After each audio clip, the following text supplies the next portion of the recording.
Okay, happy Monday, everyone. At least those who are on live. Welcome to another episode of KUDEN Radio. That's the podcast for us, right? Martial artists, self-defense, personal development oriented folks, Ninjutsu practitioners. Most of us are, but you don't have to be a part of or in needed to show up, have a good time, and get some extra insight into where some of these things can go.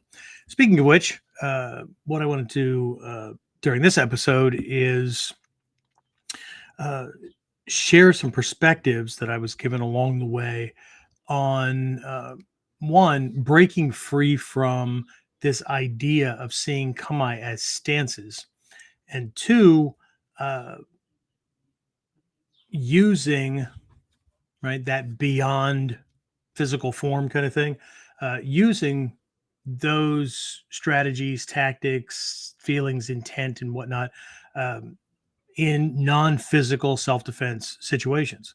Okay, attacks come in all sizes. Okay, but martial artists and self-defense people tend to uh, focus almost exclusively, right? 70 to 90% focus on the the punches and the guns and the knives and all that.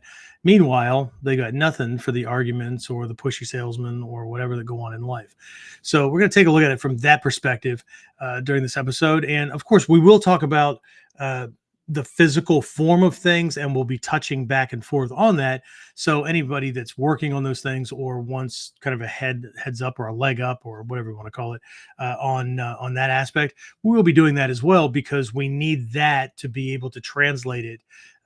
We need this form to translate it into the formless, right? So we'll talk about that and more when we get back. Question is this: how are self-defense and success-minded people like us, concerned citizens worried about protecting ourselves, our loved ones, and the things we care about from the monsters we know exist in the world? How do we train in a way that gives us the skills, knowledge, and understanding we need without becoming paranoid fighters or killers ourselves, and yet still allows us to be the hero protector the world needs us to be? That's the question, and this podcast will give you the answers. My name is Jeffrey Miller, and welcome to KUDEN Radio, real training for real people in a real world. All right, James, that's a pretty damn bold statement. This podcast will give you the answers. Oh, I don't know. It's going to give you some answers. So what you do with them is completely up to you. But here we are gathered again on another Monday, and folks are still trickling in. I get it. There's an automated email that goes out at 8:05 Eastern time to remind folks that just in case Honey gave you a honeydew list and you got caught up in it, or I don't know, you got caught up on halfway through another Netflix episode or something, right? That, hey, yo, we're over here. Do look at the ninja over there. These are the droids you're looking for. Anyway, all right. So let me bring up my notes because I don't want to forget anything here. All right. So during this episode, we're going to take a look at breaking. We're going to break things, right? And this is actually this idea of breaking goes through our system way more than just balance breaking or whatever, right? The idea of breaking someone's kamae, right? Uh, Hopefully not breaking your own, but it's still possible. Okay. So let me tell you a story. I've got a couple of stories this time around. And some of you may have heard it. So pardon me, I just need to make sure that everybody's caught up on things. So a bunch of years ago, I was at a seminar in Toronto, Ontario, Canada. And one of my really good friends, Court Elliott, was sponsoring this or hosting it. And so I think it was with Stephen Hayes, I think. And so anyway, there's a dinner one of the evenings, Friday, Saturday night, something like that, at a local restaurant. And we're all just, sitting around chatting. And I was introduced to the woman next to me, Japanese national, who worked in the Japanese embassy there in in Canada, and she was a really good friend of my friend. And so we were introduced, and we happened to sit together at this long banquet table, sat to my left, and the normal pleasantries, normal conversation, and there was a lull in things, and so I decided that I would take advantage of an opportunity, and that opportunity was I have I have a Japanese national, right? Right, I have somebody that's a natural born Japanese person. Yes, they've learned English. Yes, they're living abroad and whatnot, but raised in the culture, all that. Okay. And so I took it upon myself to ask her. Now, she had never trained in the martial arts. She knew about what we did through court, but she didn't train in martial arts. So I took this opportunity to ask her this question about Kamae. And so, well, let me back up just a little bit. As a Western English speaker who was also an English major in high school, and at that point, whatever college I had, I was pretty particular about language. So I know some of you guys hate English majors because we end up being like grammar Nazis and stuff like that. I'm a lot more loose with it these days, but um, there was a part of me that was trying to figure out or nail down, which I've long since let go of because it's difficult, especially it needed to. But I wanted to pin down a more specific answer to some of these definitions, right? Caught the names and whatnot, and uh, having come from a long, long line of different martial arts, different systems, Korean, Chinese, Japanese, and the the way things were approached. Right?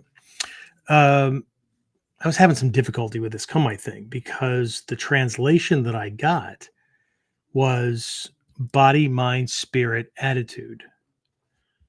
And in my mind, they didn't go together.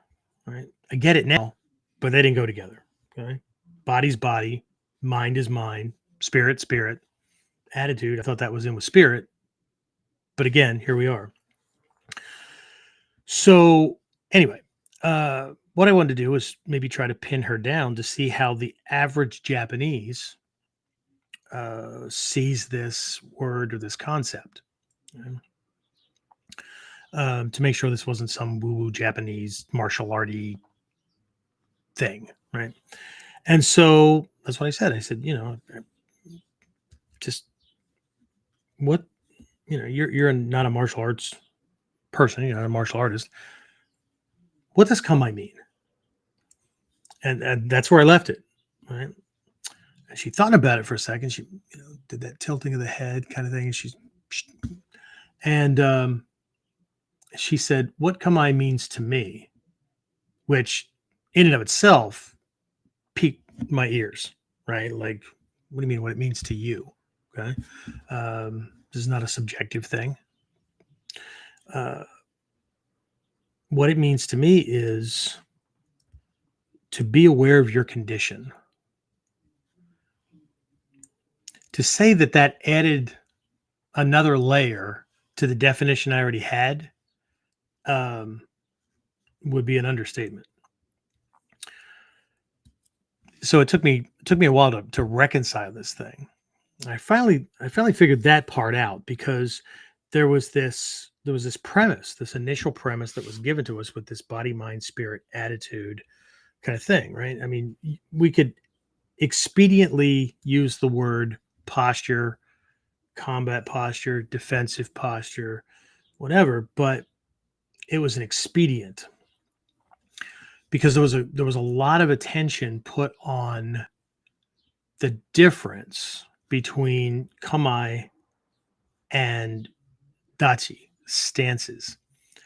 And while there are a lot of martial systems and there are a lot of words that kind of branch off of this idea of dachi as it relates to kamae, right? The word kamae is used, that still kind of points to this stance, posture kind of idea.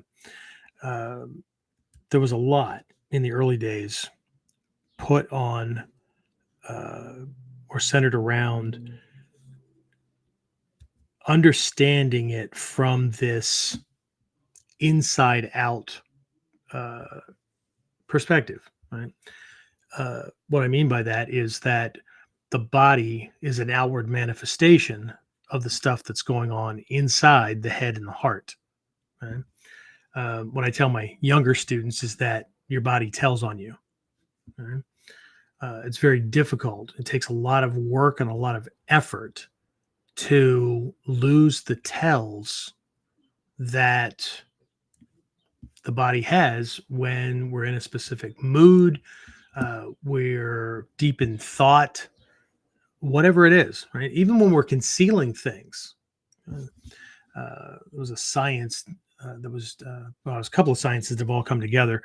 There's a guy named Paul Ekman, who was a psychologist, I think, well, not a psychiatrist, psychologist who did a lot of study around like facial micro expressions and body language and whatnot. But there were a bunch of guys, Bandler and some other folks, Sater, a bunch of scientists back in the 70s, early 80s that were doing some research into this thing that's come to be known as NLP, or neuro linguistic programming. And it's not just about body language. I mean, it went into speech and vocal tone and how we process the world. And Virginia Sater was one of the scientists in on that, and she discovered that most people process the world primarily through one of their five senses, and then the rest of them kind of support the whole thing. And not just that that's how we process the world, but we tell the world how we process the world, okay, in the language patterns that we use and the word choices. But the word choices aren't conscious. They're not conscious. They're not conscious.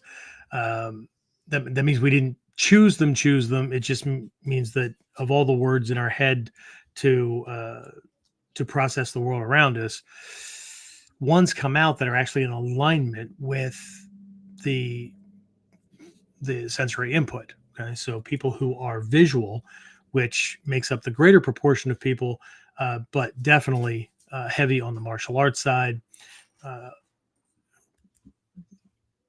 Certain types of artists and whatnot. And as an English major, this is one of those things that rubbed me the wrong way as well. Not the NLP stuff, because until I knew about the science, until I could, use that to make sense of why people spoke in what literally are nonsensical phrases. Okay. Like somebody saying, you see what I'm saying? No. Right? Even if we were out on a cold day and all I saw was fog coming out, I can't see what you're saying. I can see the air moving better, but no, I can't see what you're saying. Right? Do you feel me? No, I'm not touching you. Right? But people say this stuff all the time. And what they discovered was that those words are indicators into how somebody processes the world. So a whole bunch of these things that could then be added to all of this seishin material that our ninja forefathers and whatnot had already amassed. Right, pretty cool shit. So anyway, but I had this little thing, right? So I had to break free from this idea, right? That Kamae, that's just the word we use. It's the cool Japanese word we use, right? In Ninjutsu, Bujinkan, the 9 schools or whatever, to mean the same thing as a stance, right? But what I found over time after becoming a teacher is that Kamae are more often than not still seen as stances. And while people they understand that they're not as static as a lot of other martial arts might claim to them, right? You put your body in this pose and that's how you move around and whatnot. There's still a depth to them that I think is still missing, right? And so what I wanted to look at during this episode is this idea of using Kamae as quote unquote life tactics, right? How do we apply them? How do we use Ichimonji no Kamae? How do we use Jumonji no Kamae? How do we use Hira, whatever, in a context where we're dealing with an attack, right? A verbal, emotional, spiritual attack. And I don't mean like woo-woo spiritual. I mean, somebody's gaslighting you, or they're affecting your psycho-emotional balance, right? And it goes well beyond questioning yourself, right? But it also goes beyond that as well to the Uda side of things, where we just feel out of sorts. Okay, as a for instance, yesterday, I don't know what it was. I don't know if there was a bug that kind of passed through me, because today I'm fine. There was brain fog, my muscles, stuff that came through, but I didn't feel ill, but I did feel off, out of sorts, right? And I was able to use this kind of thing to at least hit a state where I could keep moving. I could keep doing what I needed to do, and not feel like I was trying to will myself into action. Okay. So what we want to take a look at is, just like on the physical side of training, in any given lineage, I'll borrow Gyoko to you as a for instance, just because it's kind of the core for most of Bujinkan Taijutsu training. You learn the physical Kamae first, the form, right? You learn the Kamae, and then you learn the Kamae no Kihon, right? So you learn Ichimonji no Kamae, and then you learn Ichimonji no Kata. Again, if somebody's fixating on Kamae as a stance, they're locked onto that form. Then when they do Ichimonji no Kata, that's going to be a form too. But we also have to remember, or be taught, because if one of the reasons for having a mentor or a teacher is so they can help you translate things. Because again, just like my thing when I asked her about what Kamae meant, right? Remember, I was coming from an English major's rigid, this is the way things are done. This is proper language structure. This is how, intelligent, eloquent, whatever people speak, right? It conveys something about your level of knowledge. Again, all this baggage, right? It's not true, but it was a fixed kind of thing. That's how I was filtering things, and that's what we all do. Okay? So it always makes me smile when somebody says, "I don't need a teacher. Teacher are overpaid, egocentric, whatever, right? Control freaks or something like that, right?" But the reality is that we've had teachers all through our lives teach us about everything, right? I mean, a lot of it was done before we even remember, because we'd point at things and make a grunting or some kind of squealing noise or whatever, and mom or dad or grandma or whoever would pronounce the word so we could do this labeling thing and navigate the world. So it's a natural process, but if we just take things at face value, like I did, I came from all these other martial arts, and a stance is a stance. A stance. I know how a stance is used, and stance tells me about the style, and this is what you do to launch punches, and this is what you do to launch blocks, and uh, whatever, right? And then I bump into this thing that is actually very, very, very deep. Now, in the upper levels of karate and a lot of these places that use stances and things, uh, it ends up being pretty much the same, right? Because they'll make reference to this. I've got a couple of quotes I'll share with you. Um, but we run into this thing, and then without guidance, right? Without a mentor who can um, point out things that we never knew, right? Meanwhile, believing as an adult or a teenager, we know everything. Um, we're not going to uncover those things. I mean, it's not that we won't. It'll just take a lot of insight, right? A very different quality and enough time to think about it, to experience it, to process it, right? One of my friends one time said, if you have the Kyonapo principle, right, of making 8 variations of any model and then making 8 variations of every variation, which is the Kyonapo principle from the Gyokoryu, and that's what Takamatsu Sensei meant when he said you only need the Kyonapo, right? You don't need anything else. If you have that, you have all of Taijutsu, and of course. People stopped at these 8 technique examples, maybe a little bit more, but that's not what he meant. That's okay.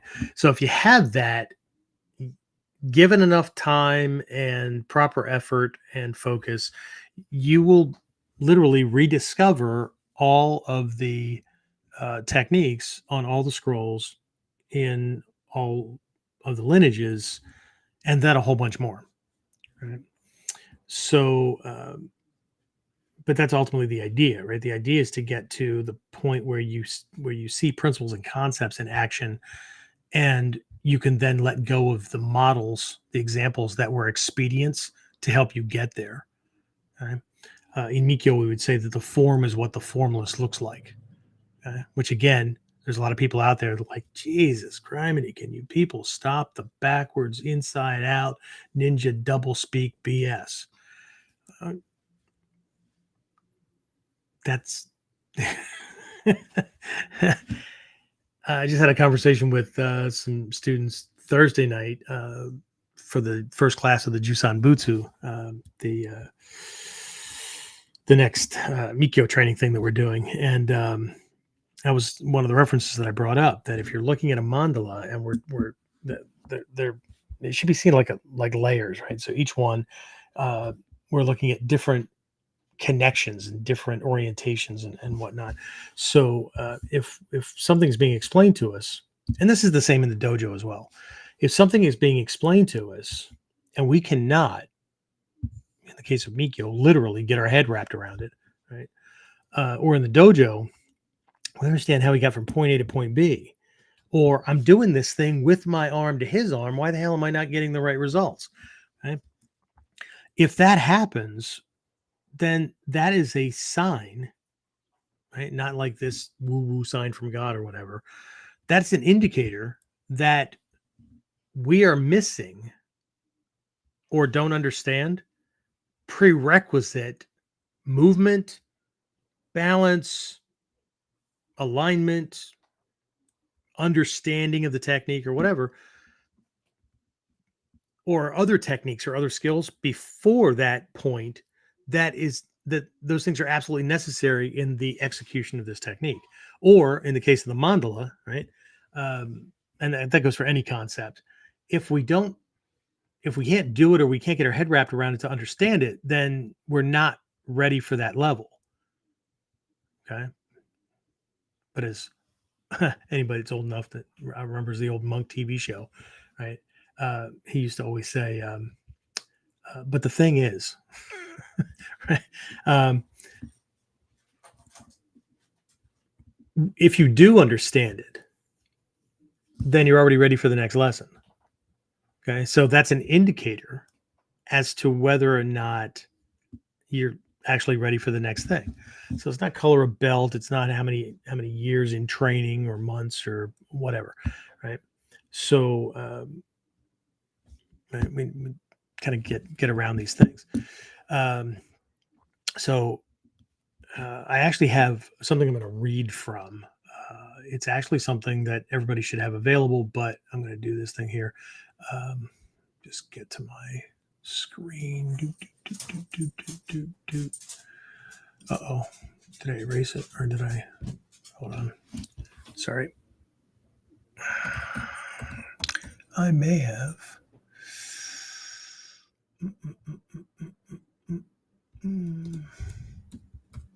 I think I did. Sorry. There we go. All right. So I have a write up here.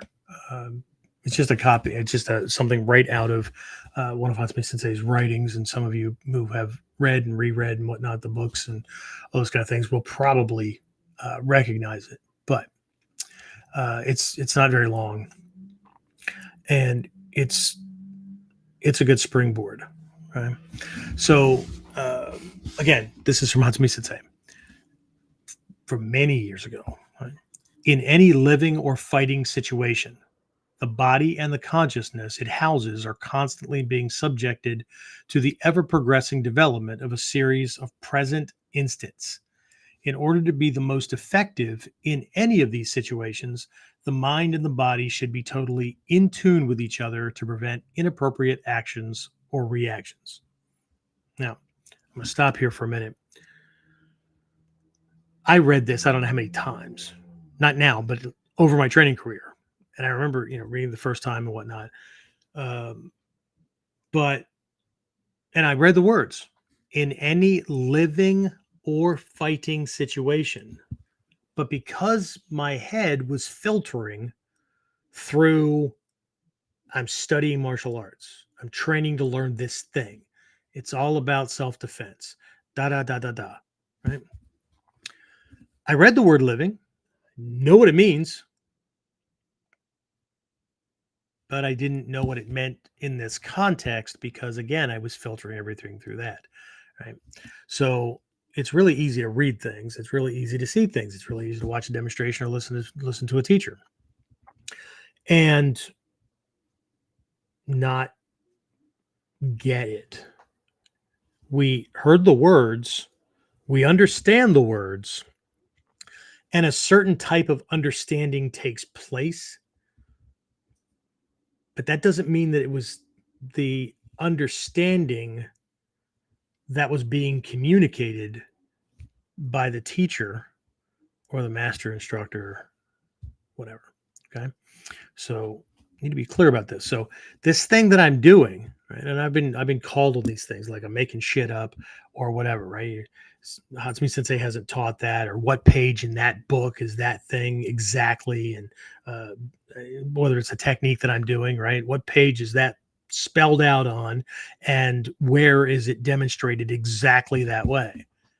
Well, shit, dude, with a gazillion freaking variations of every technique.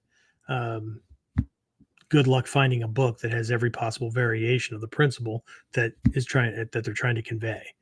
Okay? Everything's an example. Everything's an expedient.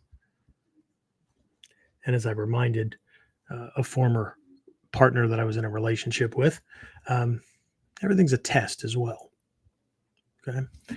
So again, any living or fighting situation, the body and the consciousness it houses are constantly being subjected, right, to impulses. Okay.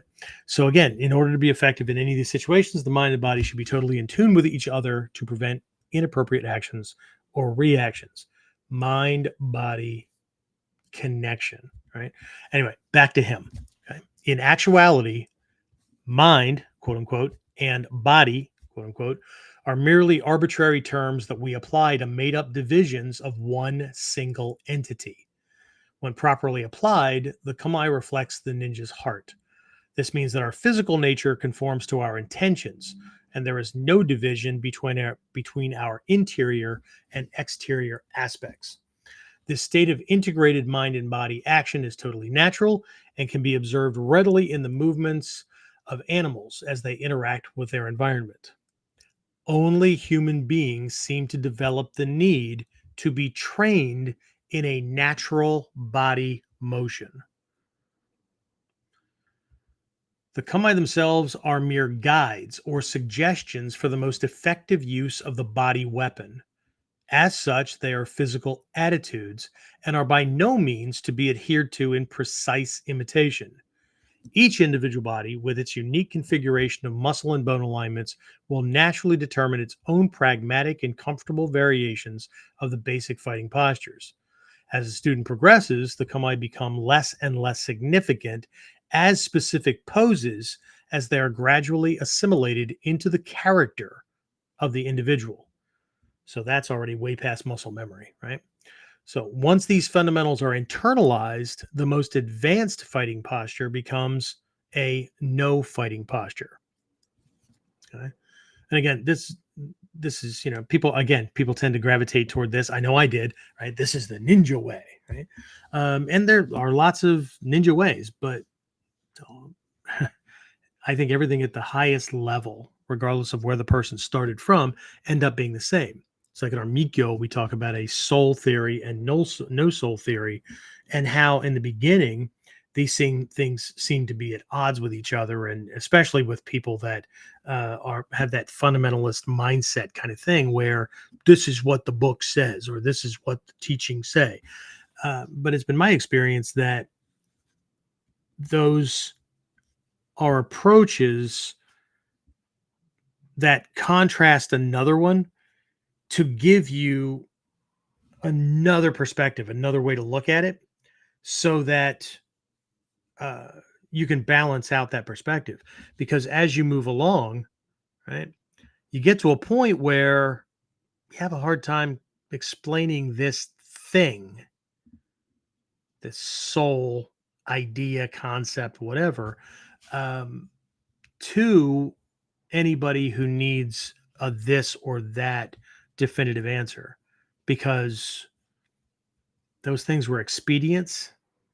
It's not either one of them, but it's way more, and words don't work, right? So anyway, for instance, there are a couple of quotes from karate masters from back in the day. Shigeru Egami said, "There is no fixed kamae in karate." Right? Again, he must have come from or had a style where they used the word kamae. And if you look up context, different contexts that the word kamae is used in Japanese culture, right? There's a lot of instances where the word kamae is almost synonymous with dachi, right? Stance. Okay. Um, but there are these nuances, right? And there's more to it than that. So again, right, are we going to be fixated or not? Anyway, and then Choki Motobu said, "Kamae is in the heart, not a physical manifestation." Right? And again, I go back to this idea that the body tells on what's going on in the head and the heart. Right? We are always in kamae. That may be bored no kamae. That may be pissed off no kamae. That may be uh, I don't care no kamae. That may be get the fuck out of my face no kamae. Right? Hopefully YouTube doesn't boot us for that. But anyway, let's sneak another one past the censors. Anyway, um, so again, just kind of a place to start. Uh, Let me jump over here. Heck am I? Is that it? There we go. All right. So kind of a setup. I know we're still jumping around with things, but I'm gonna after we say our pleasantries and whatnot, I'm gonna focus on some kamae. Right. We're gonna pose a couple of these life living kind of situations, and I'm gonna go back to those original questions. Right. How would you use Ichimonji no Kamae? How would you use Hoko no Kamae? How would you use Hicho no Kamae in a non-physical altercation, problem, stress area in life, challenge, whatever? Okay. Because to most people, as soon as I say, how would you use that? their head immediately goes to, she's yelling at me again, so I take up an e221 no Kamae. That's going to look freaking funny. It's kind of like, taking up a stance, and that's how you're going to walk around the mall, right? I have things like that for some of my youth students. They'll take up this position and they won't bend their knees. It's not dynamic. They won't move. They just kind of freeze. And I say, walk around the mall like that, right? Because if you walk around the mall like that, they're going to point out where the bathroom is because you look like you're just in need. Right. So anyway, let's put James to work, shall we? Other than just like kicking back and who knows, probably drinking a Mountain Dew. You know, I mean, harder than that. Now, if you do, don't tell me. No. Although during the 200th episode, we all sat around sipping at stuff, didn't we? We did. Yeah. Made for a fun episode.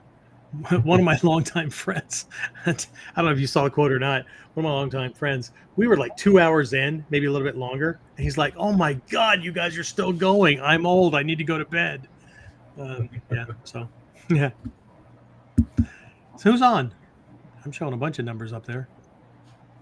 So far, Dave, Jared, Victor have all said good evening. Our usual rogues gallery. Is that it? That's all we got? That's all that's signed in on it now. Can you see where people are you can't see where they're signed in from unless they speak up, right? I mean, we can see the numbers on the various platforms. Can we? Names. Yes. Okay. Where are most people? Or are they spread across? YouTube right now. YouTube? Okay. Yes. Just kind of track this stuff. I want to track this stuff so I know where to concentrate my efforts. Anyway, okay. So there's that question, right? Because I was told, again, all these lessons, right? In any living situation, Kamae's in there, whatever, okay? So the first thing we need to start with is recognizing that Kamae are these holistic, integrated, there's an integration of self process, okay? I'm going to jump around my notes, so if I repeat something a second or third time, I apologize. I'm just trying to make this natural and not artificial. But as a matter of fact, I'm going to be doing this and focusing on this heavily in our upcoming fall camp in November. The theme for this year's camp is body, mind, spirit integration. And so everything that I do during that weekend, because I'll have guest instructors doing different things, and some will fit the theme and other ones not, but my focus will be on taking any technique, any skill, and any Kamae, and looking at it from the perspective of the Kamae of the body, the Kamae of the mind, the Kamae of the heart, right? You're doing this thing with your body. Great. Where's your head? What are you thinking about when you're doing this thing? Okay. What's your intention other than to not screw up the technique? Okay. Because now there are certain stages where that should be it. But if somebody is a multi-level black belt and their head's still in the same place it would be as a white belt, not screwing up the technique, that's kind of problematic, right? Because or it speaks to the fact that they are just trying to master a martial system. They're not really focused on real world self-defense. And I know we can all say that, but I appreciate when people are authentic. Like I have a friend from Canada, Mississauga, I think, who has told me, right, I practice this for body movement, for understanding, ancient culture, that kind of stuff. I really don't believe I'm ever going to be attacked in the world.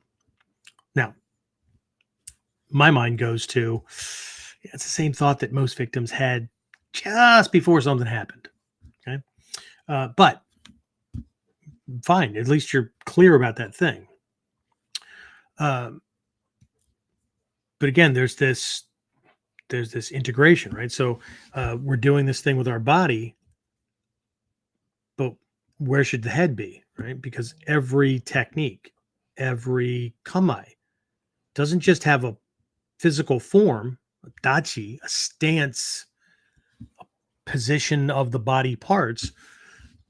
There's also a strategic intent, right? What are we doing and how are we controlling this person, right? What's the intent, right? Is it to overwhelm him? Is it to play, right? It's one of the aspects of the Kukishinden school, right? 9 demon gods school. One aspect is, the omote aspect is to fight as if you had the power or you were possessed by 9 demon gods. Okay? So what would that feel like to the attacker? Pretty obvious, right? What would that look like if you had that kind of power? But the Uda side to that is, what if you really did have that much power? I mean, think about it. There wouldn't be very much, if anything, in this world that you couldn't have just by wishing or wanting for it, right? It's just that easy to get. And while most people would think how freaking cool that is, and most people that think that things are cool tend to not have that thing, right? Or whatever. But after a while, the same thing over and over and over again gets boring, right? It's kind of like the same reason that a cat doesn't immediately kill a mouse and eat it, or a bird or frog or whatever it gets, right? It sleeps, 23 hours out of a freaking day, right? Pounces on this thing, eats it. What's it going to do next? Take another nap, right? So the way Hatsumi Sensei kind of explained things was, if you had this kind of power, life would get pretty boring pretty quickly, right? So from the Uda side, in the Kukishinden school, if you had that much power, you might play with your food, just like the cat does. Okay? And so the second pass through Kukishinden, this was a bunch of years back, but that was the focus, right? Just toying with them. And that was kind of a bridge or a stepping off point to this level of thinking where you drop even the concept of fighting. Okay? You're not fighting. You're just responding to what he's doing. Okay? You're getting out of the space he wants to be in, and you're just, you are toying with him. Okay? But you're not in your head, nowhere in your being are you thinking about fighting. He is, okay? But you're not. Okay? And again, here's one of those layers of the mandala that might be difficult to get your head wrapped around. Okay, how the hell do you do that? This guy's trying to attack you. How the hell do you not fight back? Right? Interesting stuff. Okay, this is the beyond 10th dan, right? Those what everybody calls 11th through 15th, which are actually judan, chi sui ka fuku menkyo. So they're actually beyond, because in Japanese martial arts, 10th dan is the end because it's a return to zero, right? And so it's a completion of things. But as I say, added those other 5 on as a beyond mastery, where you're revisiting the elements, so that at the end there's the no fighting, the fighting stance of no fighting stance, all these backwards, inside out, ninja double talk BS kind of things that people keep pointing out, right? So, but how do you get to this? Well, we have to start with the overt. Okay, so we have to start just like when we started with the Kukishinden thing. We didn't start with if you had the power of 9 demon god. How do you look at a side like that if you don't know what the opposite is? Okay, like how do you how do you truly learn how to mask your intentions? This is part of stealth training. The omote side of stealth training is to be, to be quiet, to not be perceived by an attacker, those kind of things, right? So you're sneaking around or you're hiding in plain sight, henso jutsu, inton jutsu, all those things, right? But the other side of it, where you're disappearing in plain sight, and I don't mean like you became translucent. I mean, he doesn't even perceive you, right? It looks right past you. You become, in his mind, you become one of the little gray people that all of us pass every day. And we see them in an instant.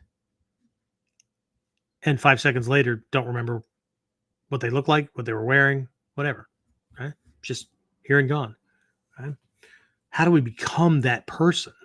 That is high level stealth, where you are registered by their eyes, but that's it. 5 minutes from now, they won't even remember you. They won't even remember bumping into you if they physically bumped. I think I remember bumping into somebody.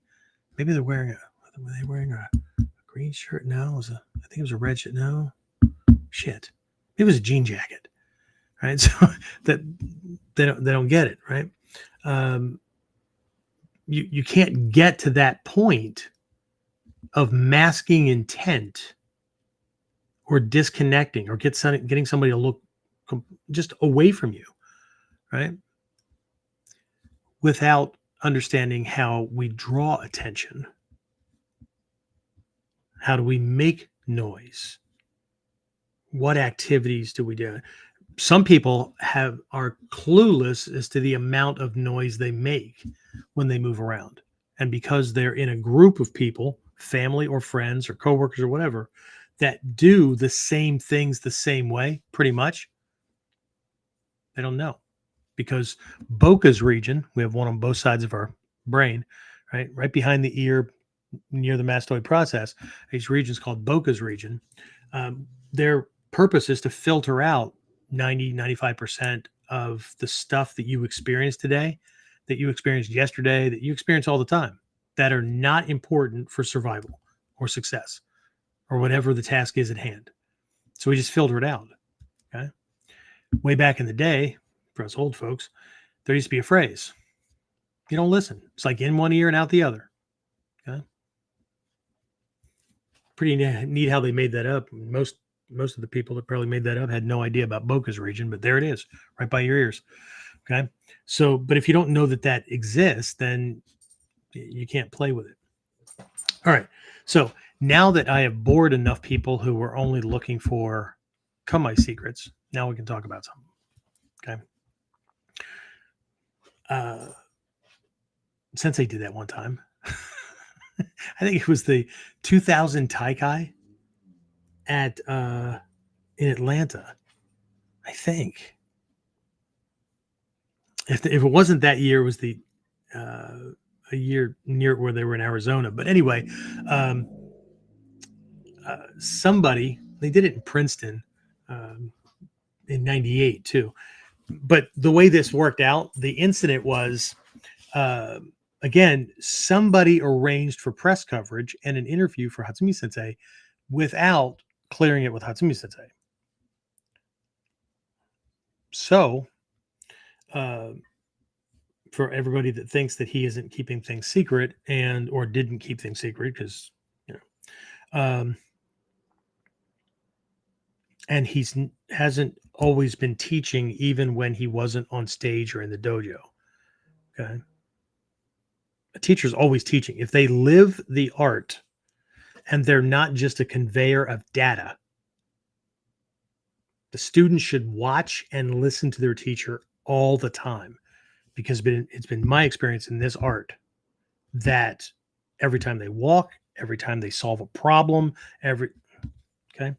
So these news people show up, they set up their camera, and the whole time they're setting up their gear. It's like a team of 3 or 4 of them, right? There's a producer and there's a cameraman, sound guy, whatever. They're setting up their stuff.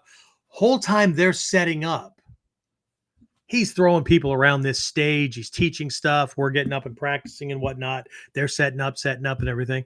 The moment the red light went on the camera, he stopped and did, oh my God, a 45-minute discussion about certain concepts and whatnot. Well, they finally got tired of waiting for him to demonstrate something again, and they packed up. Right? I think they started packing up within 20, 25 minutes into it. No sooner did they lock the cases that the gear came in, he started demonstrating techniques again. So it was too difficult for them to take the shit back out and set up again. Okay? Went right back to teaching. Okay. Now, did we learn a lot during that lecture? Yeah, absolutely. It wasn't bullshit. Okay. But at the same time, they wanted footage because this ninja grandmaster was in from Japan teaching ninjutsu. What he wasn't going to do was have techniques and secrets and stuff that people could get watching a damn news clip and go use that against a family member or somebody they didn't like or whatever. Okay. That's pretty freaking sneaky. Okay. Now, the people that organized the thing just thought he was an asshole. Oops, sorry. Well, you could have at least, no. Okay. So anyway, interesting stuff. So let's see. Any questions or comments other than the hi or anything from Victor or Dave or Jared?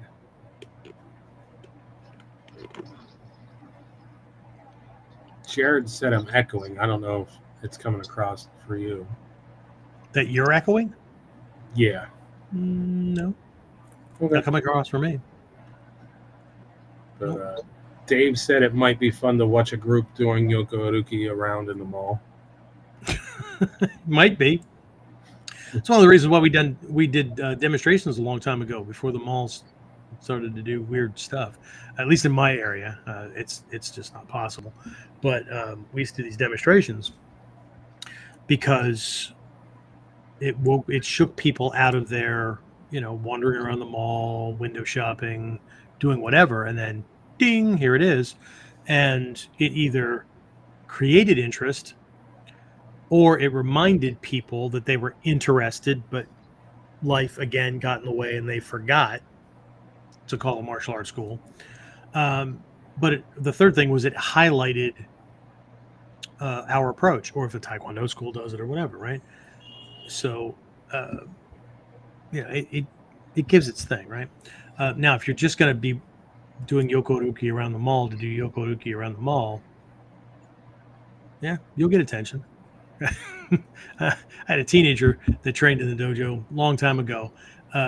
He used to wear his tabi outside of class, like, jeans and a t-shirt going out with his friends, and he wore a tabi because it got him attention. I highly recommended that he not do that. And I said, because you think you're being like sneaky and ninja-like, except that you don't understand the lesson. That worked in ancient Japan when everybody wore tabi. And so all the footprints on the ground were tabi shaped. Right? And he was working on self-discipline, but he still had a habit of inspiring trouble. How about that? Right? The reason I suggested that he not do that was because all tabi prints led back to our dojo. Nobody else in the area wore those things. So how difficult is that? Right? So you're not being invisible. You're actually standing out. Okay? So anyway, all right. So let's take a look at a couple of these Kamae. Okay? And we might touch on a kata or two as well. Ichimonji no kata, Jumonji no kata. Okay. So from the perspective, James, can you still hear me? Because sound just dropped off in the background. Maybe it was yours. Okay, fair enough. Okay, so we'll just move through some of these things, and then what we need to be able to do is get through to the kotsu, the essential nature, right? What is really happening? What's going on? Okay, because if we just look at the physical stance, the physical form, right, looks cool. could also be looked at like, what the hell? Why would you do that? Okay. So let's take a look at a couple of these things. And we'll talk about, I'm just going to toss these things out very quickly because this isn't a classroom. I'm just going to link a couple of things together. But we'll probably end up creating more questions than I'm giving answers for, but that's okay because we're just narrowing it in. All right. So Seiga no Kamae, also known generally or generically as Ichimonji no Kamae, right? This big, long archer's position, very, very profile to the attacker, right? So we all get this, right? In each lineage, there's little variations and whatnot. We could have what we call what we used to call a high Ichimonji, which the other name for that is Doko no Kamae, which even Seno Sensei, one of Hatsumi Sensei's original students, miss him a lot. Anyway, he used to say, we used to do this thing all the time, and we haven't in a long time, and I don't know why. Okay. But Doko no Kamae. In Kukishin no Ryu, there's a variation of it called Katate Hicho no Kamae. It looks almost the same, but it's actually more stretched out. Rear hand, instead of being cupped at the neck, is actually bent and vertical next to the cheek, next to the jawline. Right.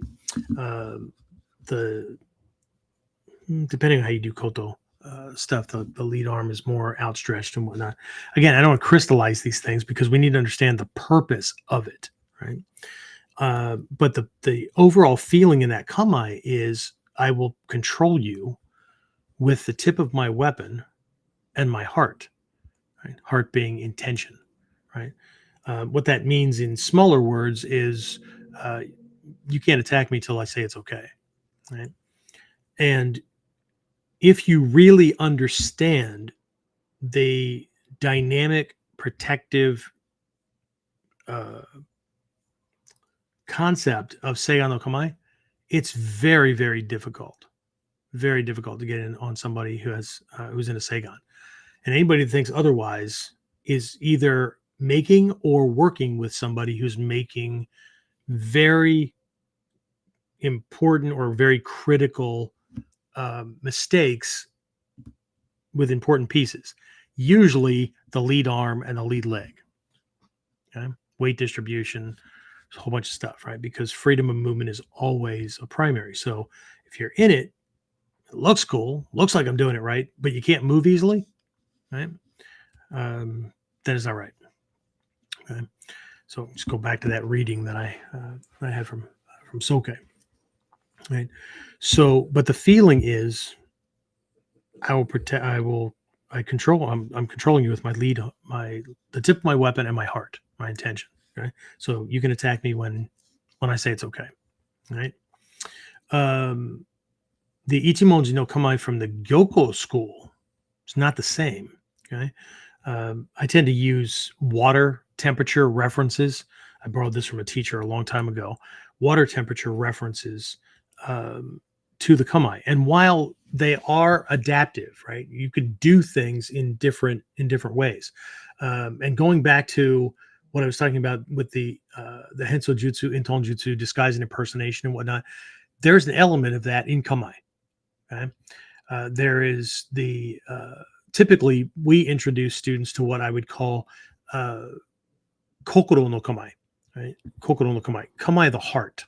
Okay, what that means is it's like in well, I don't know if they do it across the Western world, but here in the U.S. we have this phrase where we say that person wears their heart on their sleeve. That means you have no difficulty knowing how they feel. Okay, whether it's pissed off or dramatic or whatever, they wear their heart on their sleeve. Okay, they can't keep their mood to themselves. And that can be good or bad, right? But either way, it's infectious because, right, they're affecting everybody else around them. So you got to hope that they're happy. Otherwise, right, everybody starts walking on eggshells or gets pissy, and then everybody has an edge and whatever. Okay, so you have kokoro no kamae. That's how we introduce it, again, if I don't know how to do the overt, how am I going to hide it? How can I hide intention? Because I don't know how I project it. Because it's not just about me feeling it.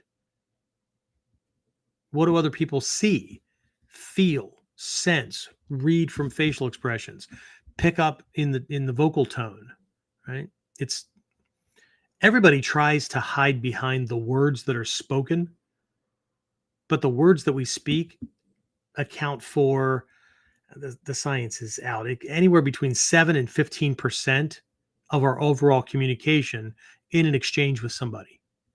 Like 55%, over half of our communication is body language. That's overall posture, overall body language, facial micro expressions, those kind of things, right? Gestures, eye rolling, all that, right? Jaw sets or whatever, right? So that's well over half. And that factors in to the other person's translation of what you're telling them. Right? Most people think they're just conveying things in words. Most people think they're just listening to the words, but the words only account for about 7 to 15%. So we'll settle on 9 or 10. Okay. Between the 55, 60% that's body and that the literal words that are used, the rest of it is vocal tone and inflection, rhythm, timing, pitch, pacing, those kind of things, right? And that's somewhere in the range of what's left over, 30, 35%, give or take, maybe 40. So all of these things are being factored in, right? So it's just, if you don't know how you're doing it, how do you try to mask it? Because the way most people mask it, they have no idea how their body does these things. So they intellectually try to do it, and then it comes across as very, they hear the words you're speaking and they may not be able to pin any one thing down, but there's a couple of combinations of things that our brain processes to know whether something is authentic or not. And what ends up happening is, somebody will walk away going, there's just something off about that person or that story. I don't know what it is. I can't put my finger on it, but and other people who've learned how to read things and understand what they're picking up, they know exactly what it is. Okay. So there's authenticity, truth, there's lie, right? And there's masking. Okay. And masking can be used to cover either the truth or the lie. Now, I may not know what you're masking, what it is, right? But, right. So the study of Kamae can go all the way into this if we're staying on the physical form. But there's this stance, right? But again, we're always in Kamae. Always.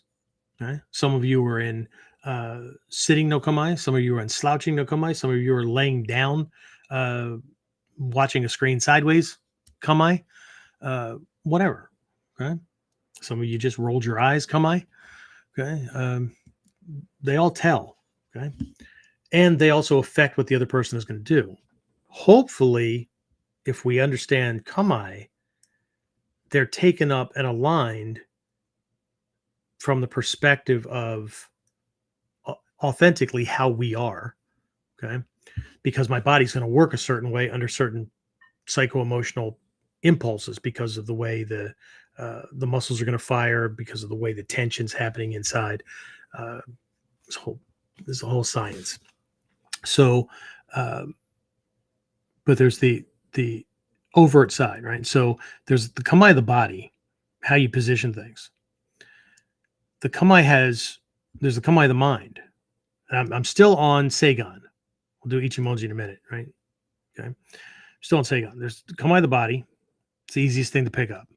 Imitate this.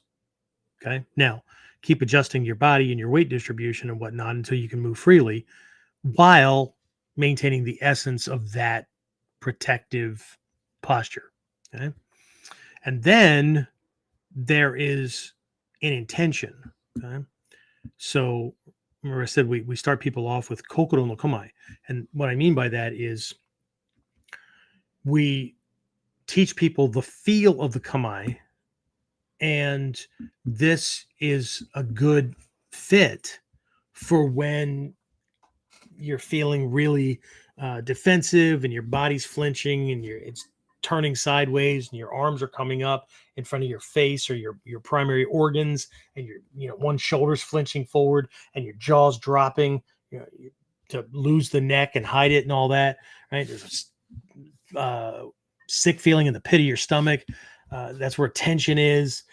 And you're kind of drawing away. And even if you're standing in Shizen, your weight shifting towards your heels, whatever. You're only standing there because you'll be in more trouble if you leave than if you stay.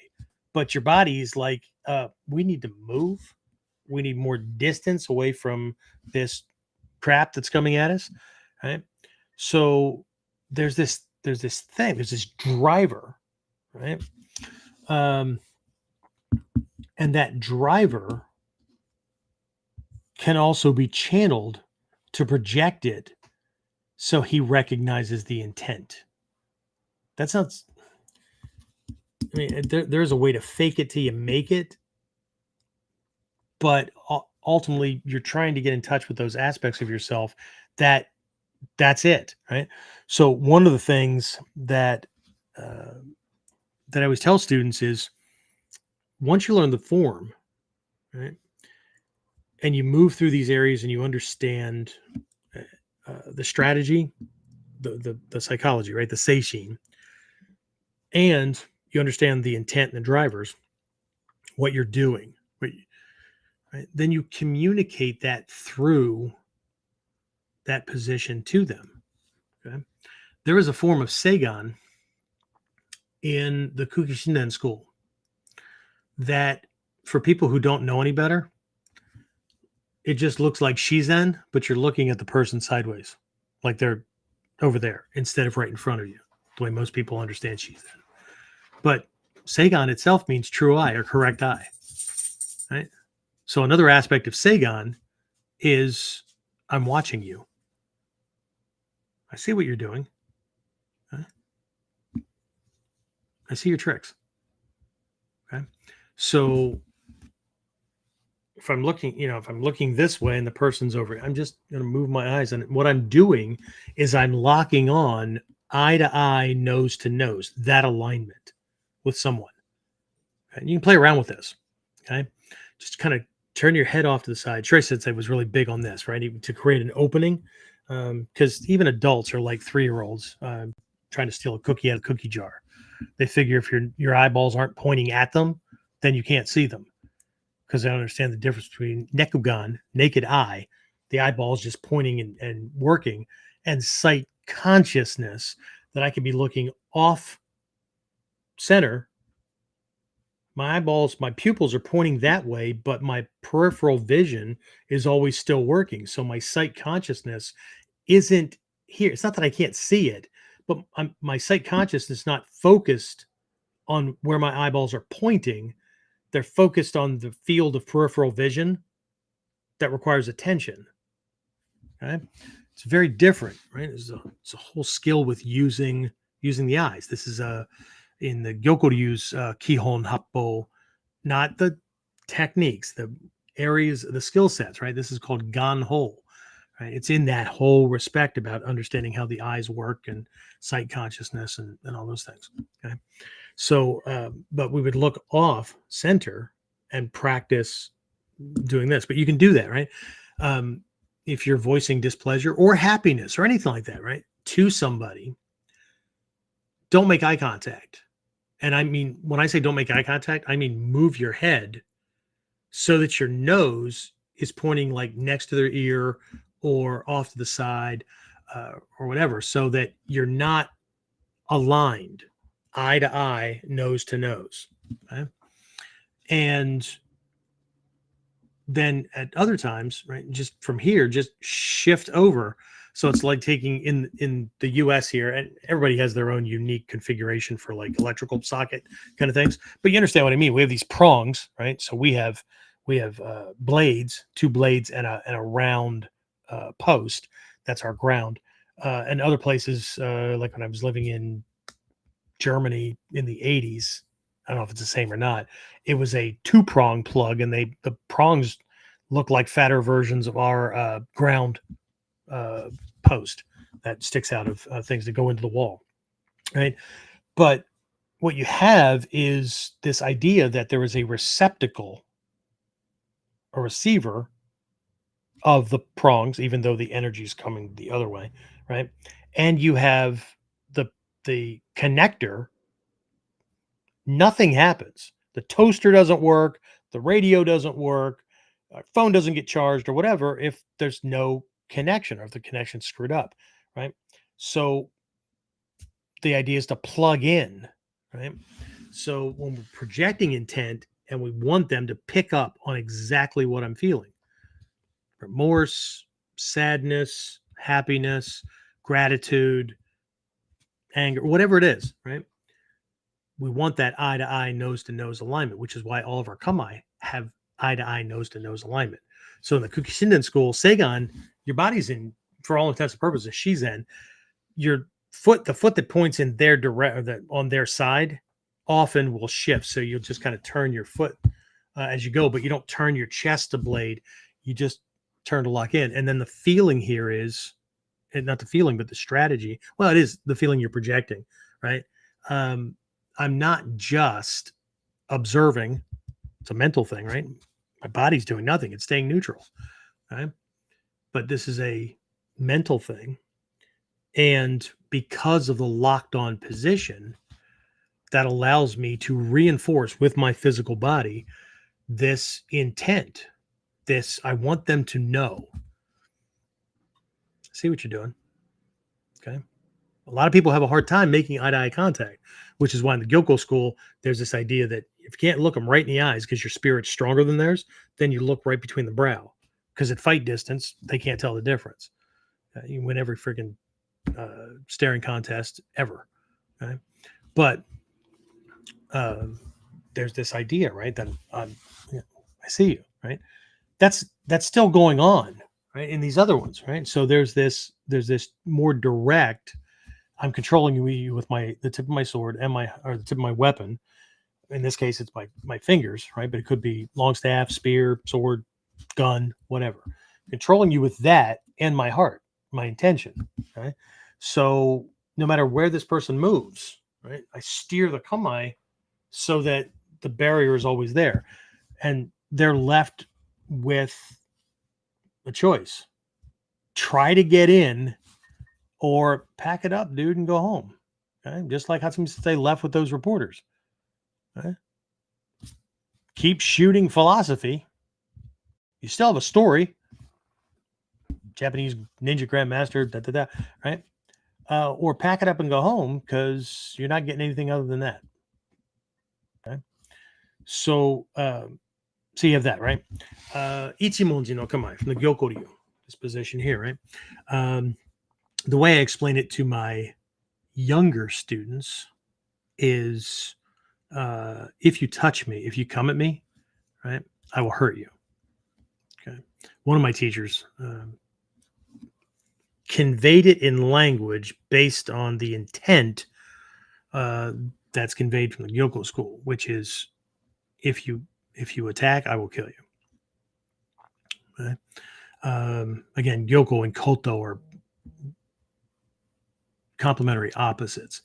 So that just means that, the way they do things, right? It's just two different strategies that go well together.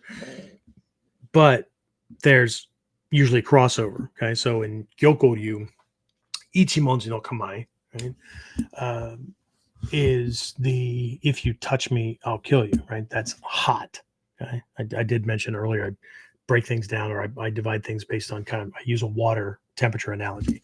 So Seigan to me is a cold water kind of thing. What I mean by that is it's pretty much defensive, right?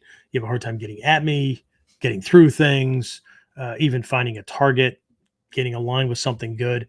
You're either going to have to come breaking through things or you're stuck with what you get. Jumonji, on the other hand, is a hot Kamae. What that means is if you touch it, you get burned. Okay? So, uh, but often people aren't conveying these things, right? That's something I want to see out of my students when they're going through that dynamic level, that when they take up this position, they're looking at their partner with those eyes and the feel, right? This is an authenticity thing, right? Um, when, well, let's just talk about this in everyday life, right? When you say something to someone, I don't care if it's I love you. I don't care if it's you did me wrong. I don't, whatever it is, okay? Are your thoughts aligned? Is your heart aligned? Because a lot of times when the answer is yes, the person's really right. They had to be pushed over a line, and now they're like full into it, and they're authentic, but they have little to no control over themselves because they're acting out of a blind rage or a blind lust or whatever it is, right? But if you look at someone and say, that thing you just did, yeah, not acceptable. Okay. So does your body, does your vocal tone, does your intention, do they match up? Are they authentic? Or are you having the dialogue in your head and you got the feeling inside, but what you say to the person is, no, no, everything's good. Yeah, no, it's fine. Fake smile, whatever. Okay. Um, the opposite happens too when people are trying to talk smack and come across as the bad boy. And then, the veneer breaks when the other person calls a bluff, right? Or they're busy trying to catch up. Oh, shit, I'm in a fight. Right? So, what I learned a long time ago was that the study of Kamae was the study of body language and the study of holistic integration of the different of what we human beings normally see as different aspects of ourselves, but it's all us, right? Our body is not us. No matter how many people say, when I die, I will leave this bag of skin and bones behind. Um, Part of you is going to be left behind then. You can go all energy, but your experience of whatever is going to be drastically different. You're leaving all 5 sense receptors behind. I don't know what the hell anybody thinks they're going to be experiencing or what they would even call taste, sensation, hearing, whatever. Right? It's just, and maybe it's me. Maybe I've just taken this too far, but from an integration perspective, right, there is no separation. Right? People say I all the time, but they're often disconnected, right? So, if you've ever had somebody hug you, right, that's a kamae, right? It's a physical, it's an attack, right? It's a pleasant attack, but put their arms around you and there's just this coldness. There's just this, the touch is there, but it just feels empty. Or there's that pat, pat, pat, pat, right? These little patting kind of things, these little finger pats that, you might do if, the evil nephew comes running up to you, because mom said give him a hug and they were just yelling, right, for all but 30 minutes of your visit. And they come up and, they're just going to run off or whatever. It's pat, pat, pat kind of thing. It's just empty. It's a gesture, but there's nothing behind it. Right? There's no authenticity. Right? To me, a hug is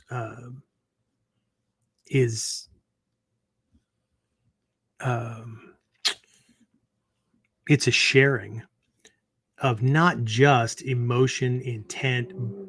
Part of that bonding is a sharing of energy. Right? So, anyway, so same thing with handshakes, all that. Okay. I sense how they're feeling. There's a connection, compassion, empathy, all that stuff. Right. But we can tend to get desensitized to these things because either we do it a lot or we just got used to seeing that's just how people do things. Right? So again, there's this integration, and it is about life. Right? Hatsumi Sensei has said that, God, lost count decades ago how many times he said it. Not just a good martial arts idea, good life idea. This isn't just about fighting. It's about living, right? I'm not teaching you how to fight. I'm teaching you how to live.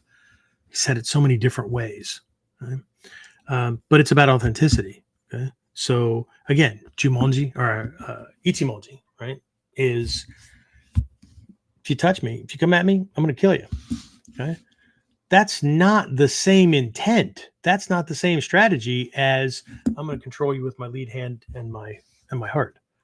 It doesn't mean that they're not going to end up the same way at the end, but okay. And the intent is different. If I take up an Ichimonji no Kamae and I'm not teaching a class, somebody's coming to me and I take up an Ichimonji no Kamae, I'm not taking it up at Ichimonji no Kamae just because it's my favorite. Well, not just because it's my favorite posture. It's not. I don't have a favorite posture. Okay. So, but there's another side to the Ichimonji no Kamae as well, which plays into the whole, the Sanden Kamae of the Gyoko school, which is I'm inviting a straight attack. Here's an open window. Feel free. Here's your opening. Take your shot. But what's waiting for them? If you take your shot, I'm going to kill you. So it makes it very easy to do things, right? Where Seigan, Ichimonji, puts as many impediments between him and you as possible so that to get at you, his balance will already be broken. His kamae will not be secure. All those things, right? So your job should be easier. Of course, in that lineage, in the Koto school, the primary principle is to be able to take somebody down with one finger. And that doesn't mean you're going to use one finger. It means that he takes his shot and you take this position with your taisabaki that you match up your power line with his balance line, and it should take little to nothing because half of that balance breaking, he's already off. He just doesn't know it yet, right? And so you're just going to bisect that, and any attempt to resist just causes it to crumble. Okay? Gyokoryu techniques tend to have more moves to them, so it's not as short.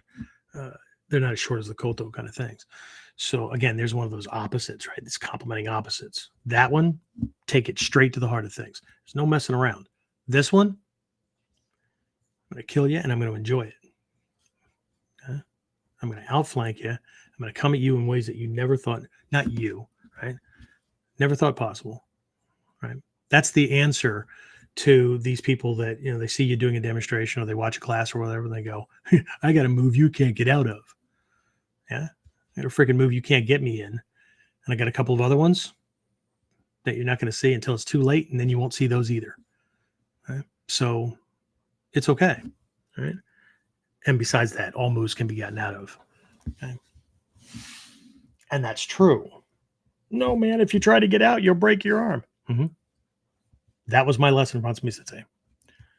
How do you get out of the perfect lock? That if you try to get out, your arm will break or whatever.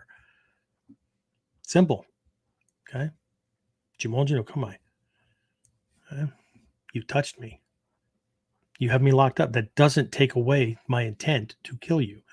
So the easiest way to kill you, the only reason my arm is locked or you have what you have is because the structure is still connected to each other. So the answer is I break my own arm and then I kill you. Right? That's not a tough guy thing. That's just intent. Right? I break or I let you break it. Now it's disconnected. Most people are afraid of the pain. Okay? I promise you. Okay? The trick is controlling the shock issue. But you should already be on an adrenal high. Most people try to translate or understand lessons like I just covered when not under the adrenal fight, flight, or freeze survival mechanism. It doesn't make any sense this way, or I think I can do it, or whatever.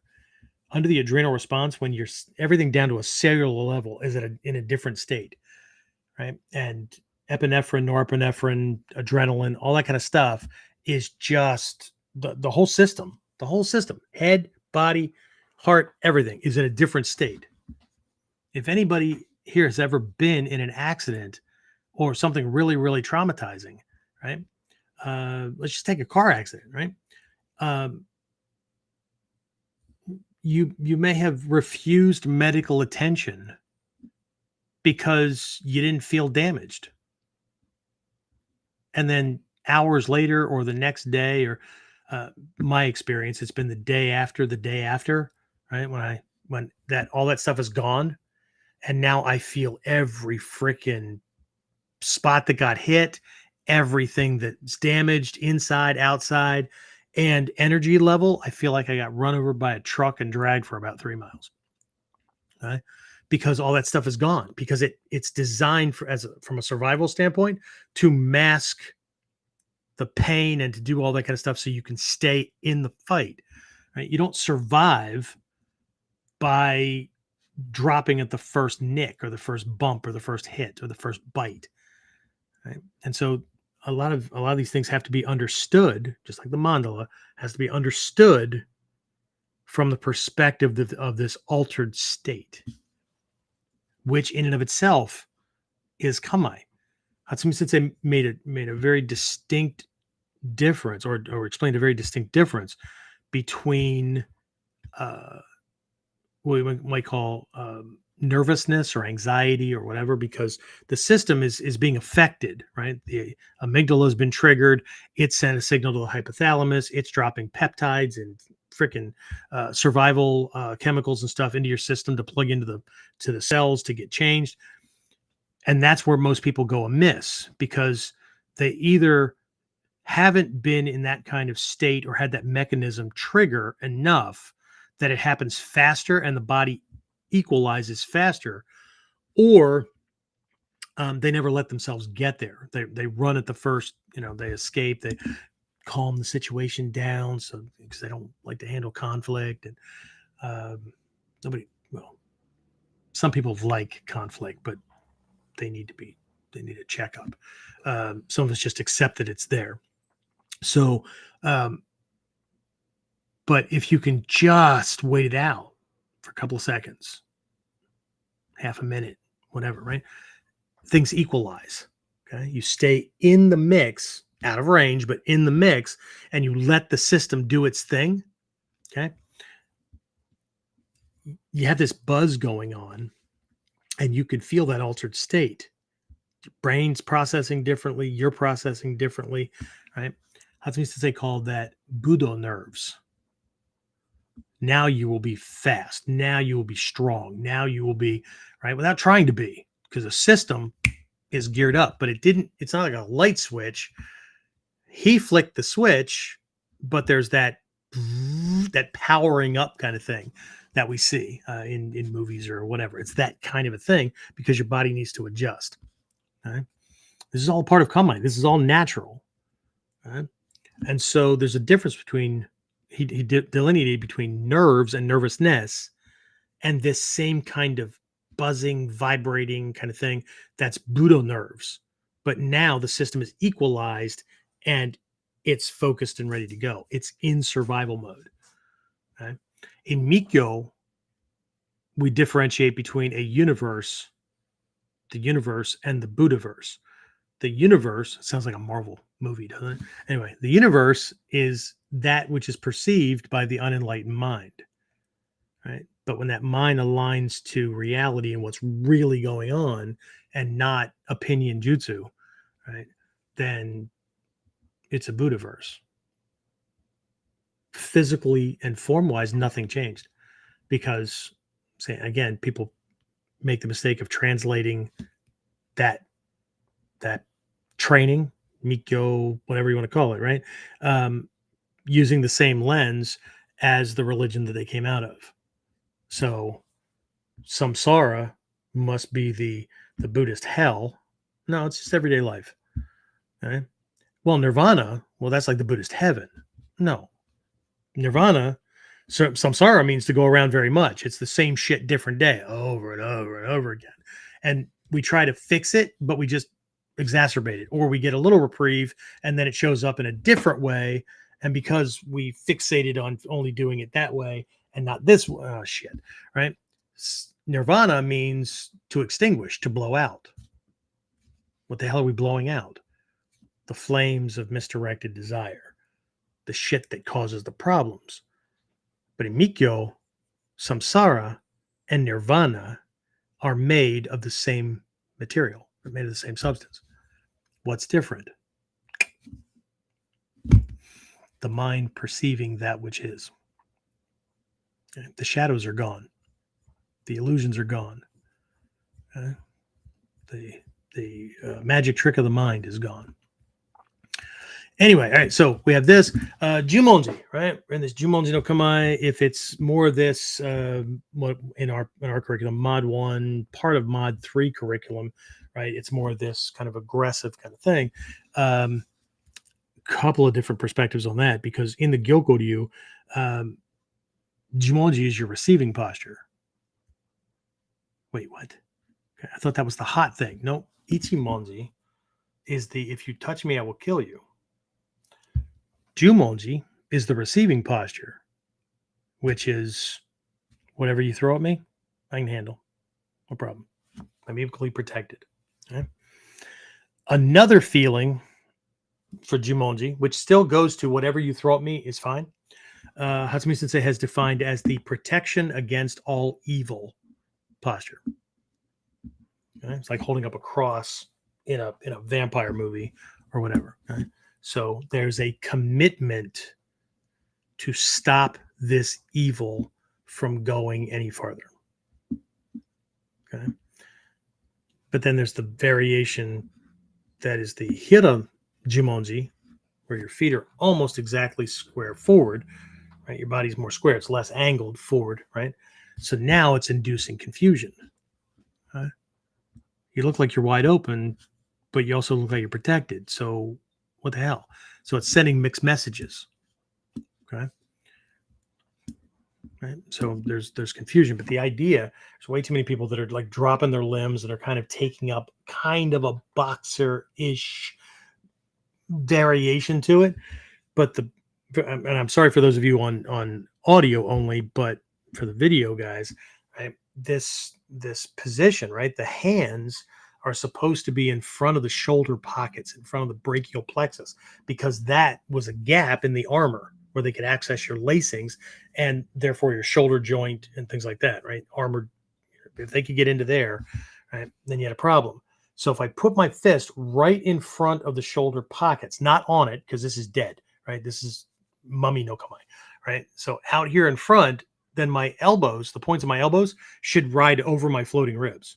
So now other parts that could be damaged, not just the floating ribs, but the spleen, the liver, whatever, they're covered.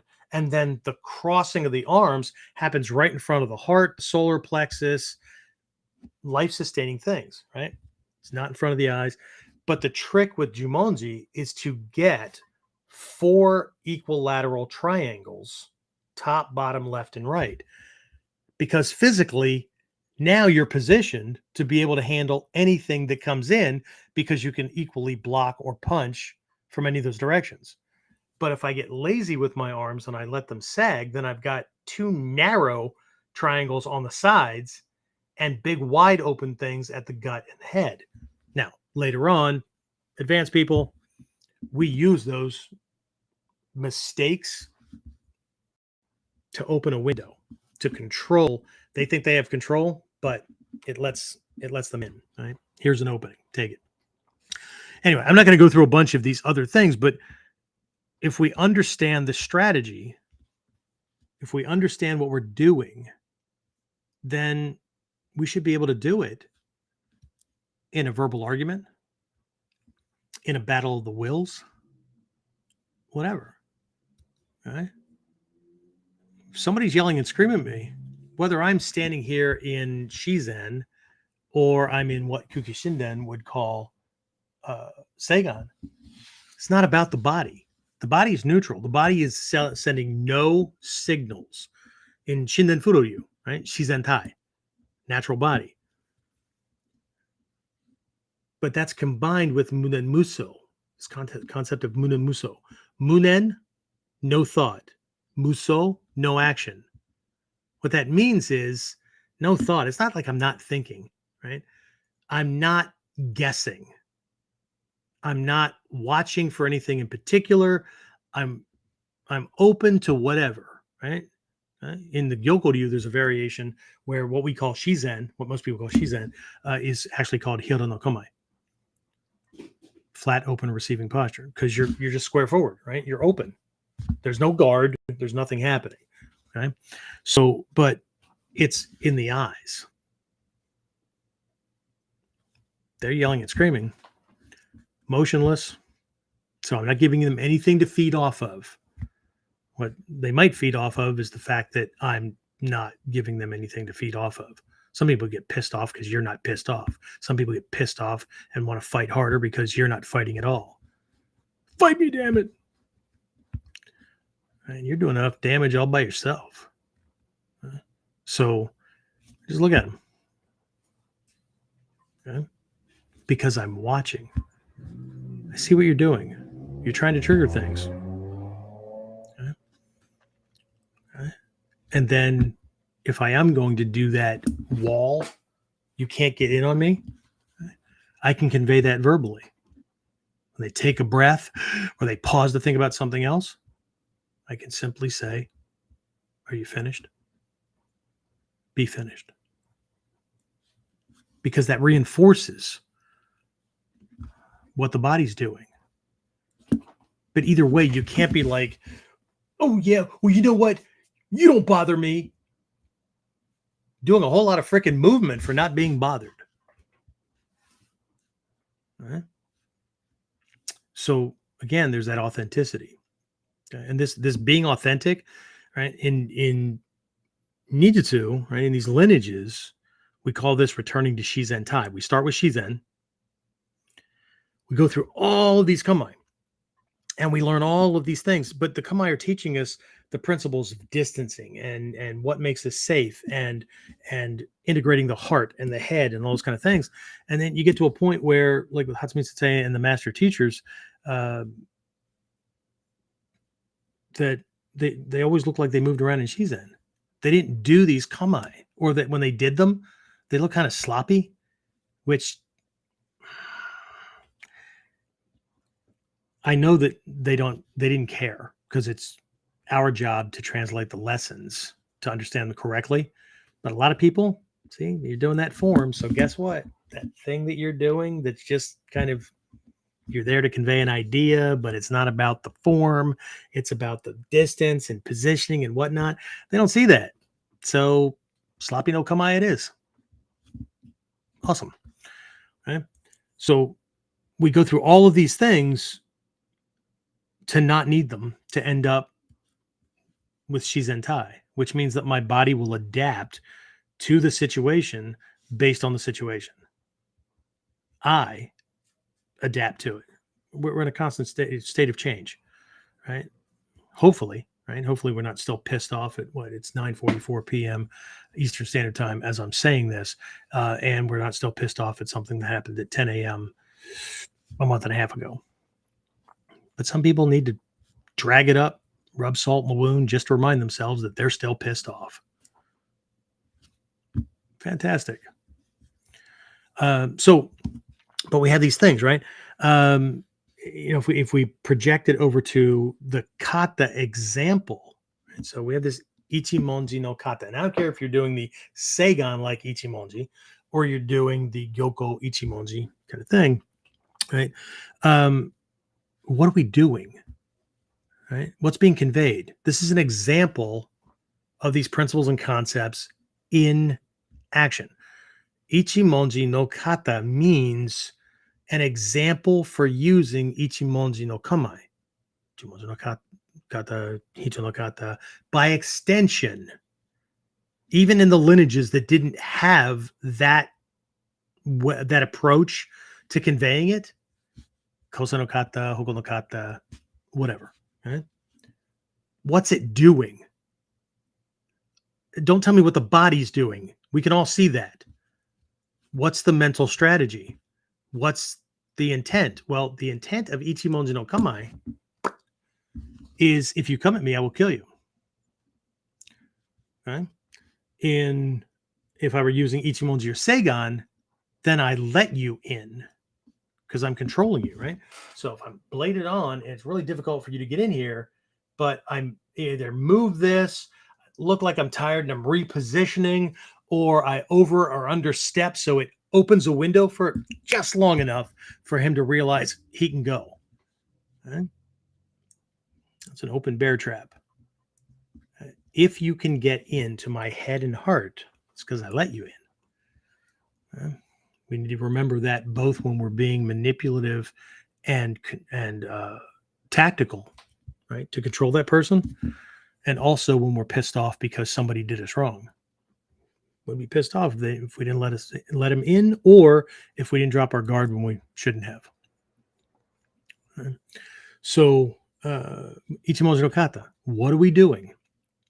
Right? Throws a punch. Sensei, we're doing uke nagash, and then we're doing omote shito to uko. Yeah, okay. Right.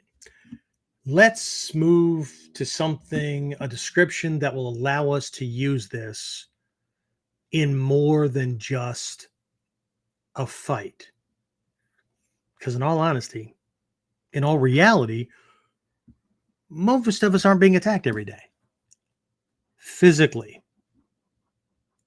But people trying to control us, manipulate us. Some of us have exes, whatever. Shit gets drudged up from decades ago. Kids are still involved, so there's still manipulation. Who knows, right? People being angry, underhanded, fucking manipulative coworkers. Now, I'm pressing that in for other people. I don't have those. Okay? James is pretty nice, okay? But he's taller than me and he kicked my ass, so I'm trying not to get mean with him. Anyway, so, but we're attacked way more often that way. So we could expand our ability to be successful,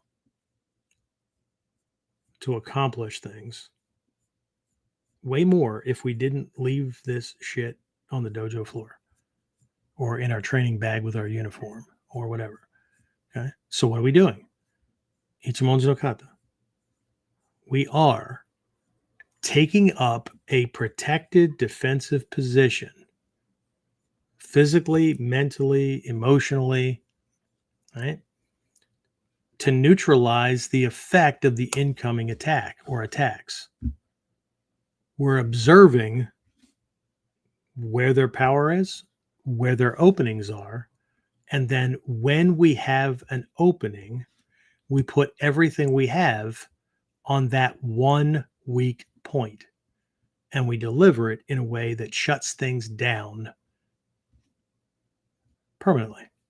Because that shot to Uko, right? I know everybody does it and everybody's having fun with it. Emotional content. This is one of the basics.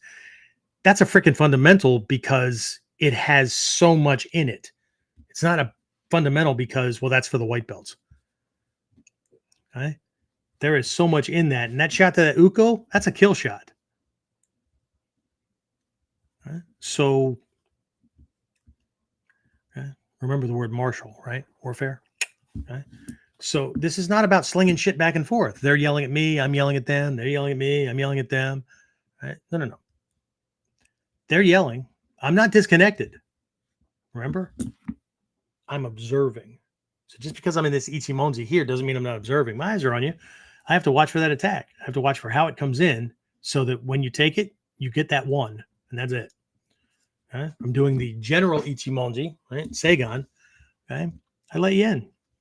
Okay?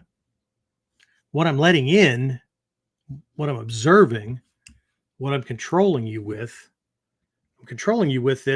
this like disconnect. I'm not doing anything to fuel the fire that allows me, Seigan, true eye, right? To watch, to listen. Okay. I'm listening for lies. I'm listening for embellishments. I'm listening for exaggerations. I've read that book for the millionth time. You show me where the hell it is. Really? Well, your credibility went to the tank, went to the toilet. So I'm listening. And then when it's time for me to neutralize that, and I say, whoa, whoa, and I say something, I only have to say it once.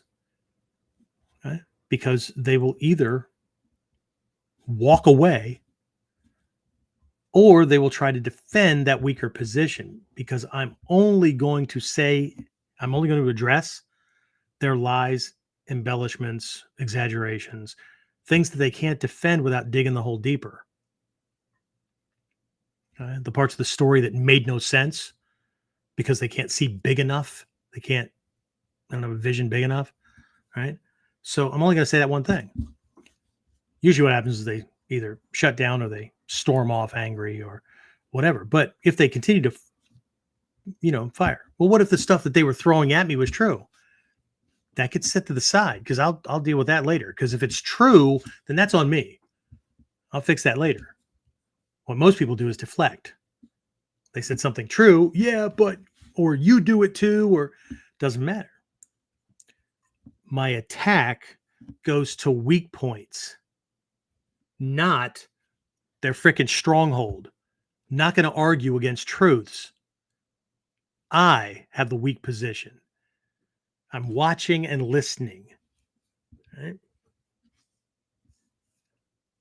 Right? I'm watching for the right moment to turn this around and say what I need to say. But once I say it, things are pretty much done. Because if you're committed to stopping this, or you really need to be, or you want to be right, then you don't say anything that you're going to apologize for and take back later. If you get an apology from me, it's because the effect that I got, the feeling, whatever that happened on your end, right, was not my intention when I said or did or whatever I did. Was my intention. So I'm apologizing because I didn't read the situation right. I misspoke. I screwed up. Okay. But if I intended those words or those actions to shut that person down and they're looking for an apology, I'm going to wait until we're both dead because I meant that. I'm not apologizing for that. Okay? That's how warriors at the end of things, whether it was Takamatsu and that Chinese fighter that, they went at it for 3 hours and only traded 2 shots or whatever, right? Or they had, they did their thing. Or there's lots of stories about World War I, World War II, enemies, right? That, they were enemies. But in that moment, right, one saved the other one's life or whatever, and, friends forever because that thing transcended that battle. Right? But I've had people where I've, said something or they said something. Freaking hurt for a long time. But the other person, right, got over themselves, realized that was true. I was the dick. Okay? They're the ones that come back and apologize, and then both determine what the nature of the relationship is going to be going forward. But it will always be different because there will have been that defining moment where lies or bullshit or whatever the attack was were not tolerated.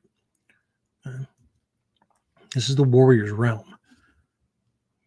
So Kamae teaches how to align the tactical, strategic positioning, all that kind of stuff, right?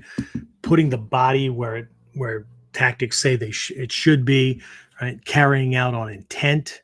Okay. If I'm just trying to dissuade, then there's certain Kamae for that, right? If I'm trying to just kind of politely back out, there's Kamae for that. They communicate.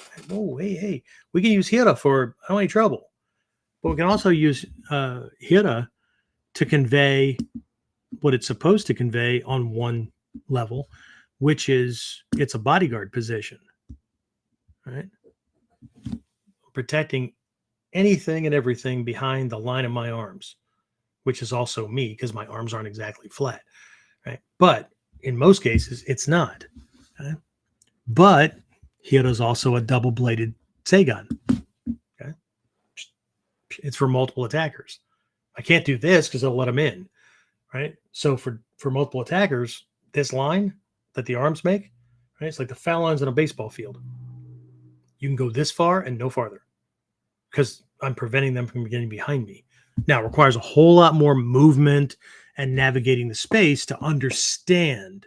It's one thing to know how to pose in a kamae, and it's a whole other thing to know how to move and properly use a kamae. Just like it's one thing to get that cool thing that you wanted, the hot car, hot girl, guy, whatever, and something completely different to maintain it and keep it. Okay. This is life. Right. So how do we do that? How do we convey that? Right. How do I do a jumonji without physically taking up a jumonji? You might have to do it verbally. I'm not tolerating this. It's unacceptable. It's not going to fly. Right. Stop now, leave, or one of us isn't walking out of here. And since it's my place, I said that to a student once who was abusing his girlfriend. He was on my staff. He had a moment. He came into my office and closed the door. It never went physical. But what I very clearly said was, we obviously are at odds at this moment. And one of us has to leave. And since my name's on the sign, it's not going to be me. When the eyes didn't break, he left. Haven't seen him since. I did hear about him. About a month later, I got a flaming message, email, or whatever from some other instructor in West Virginia, I think, right? This guy went, told a story. The other instructor bought it and then flamed me. And my answer to him was from a different kamae. It's obvious that you make decisions based on one half of the information. So I got nothing. Okay. Be well. And that's it. Okay. Anyway, let me see if there's anything in my notes. James, any comments or questions come in? So I want to make sure I didn't miss anything over here. Let's see. Boom, boom, boom, boom. I do have one to close out in here, I think. Let's see. Maybe I'll hold that one for another one. I think I'll hold that one for another one.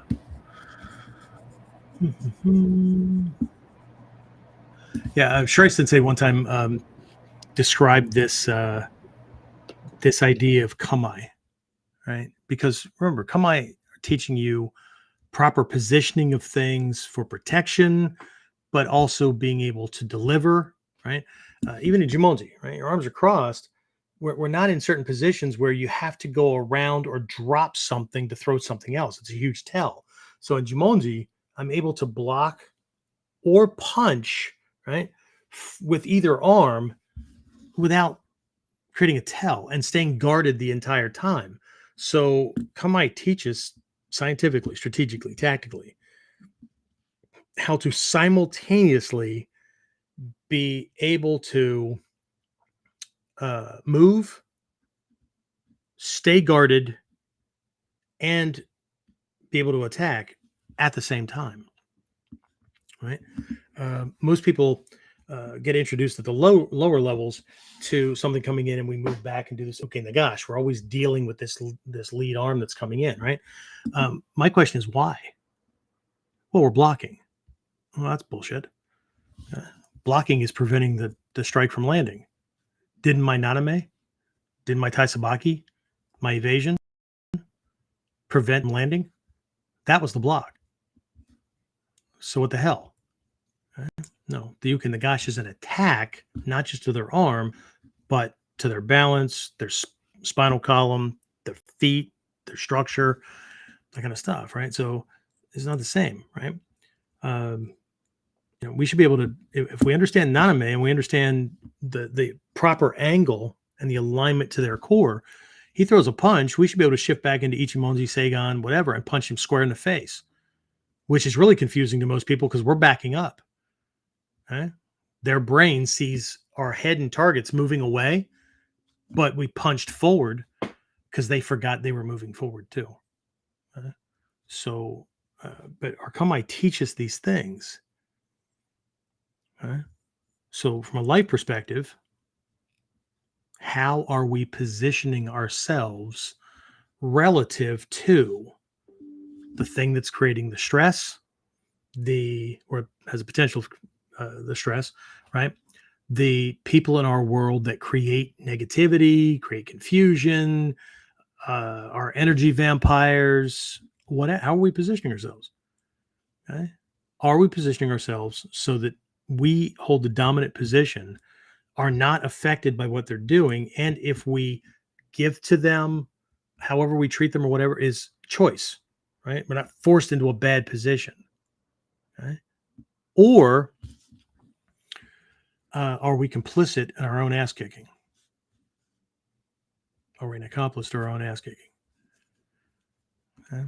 So,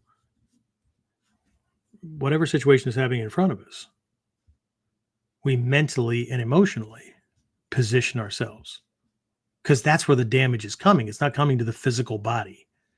If we can get it, if we can understand that there's damage, they're trying to hurt us, but which aspect of ourselves? What's the target? Again, it's predominant on the side of martial artists and self-defense people to focus on, well, the body's being attacked, and then they let all kinds of other shit happen in their lives. But an attack's an attack. Anyway, what do we got, James?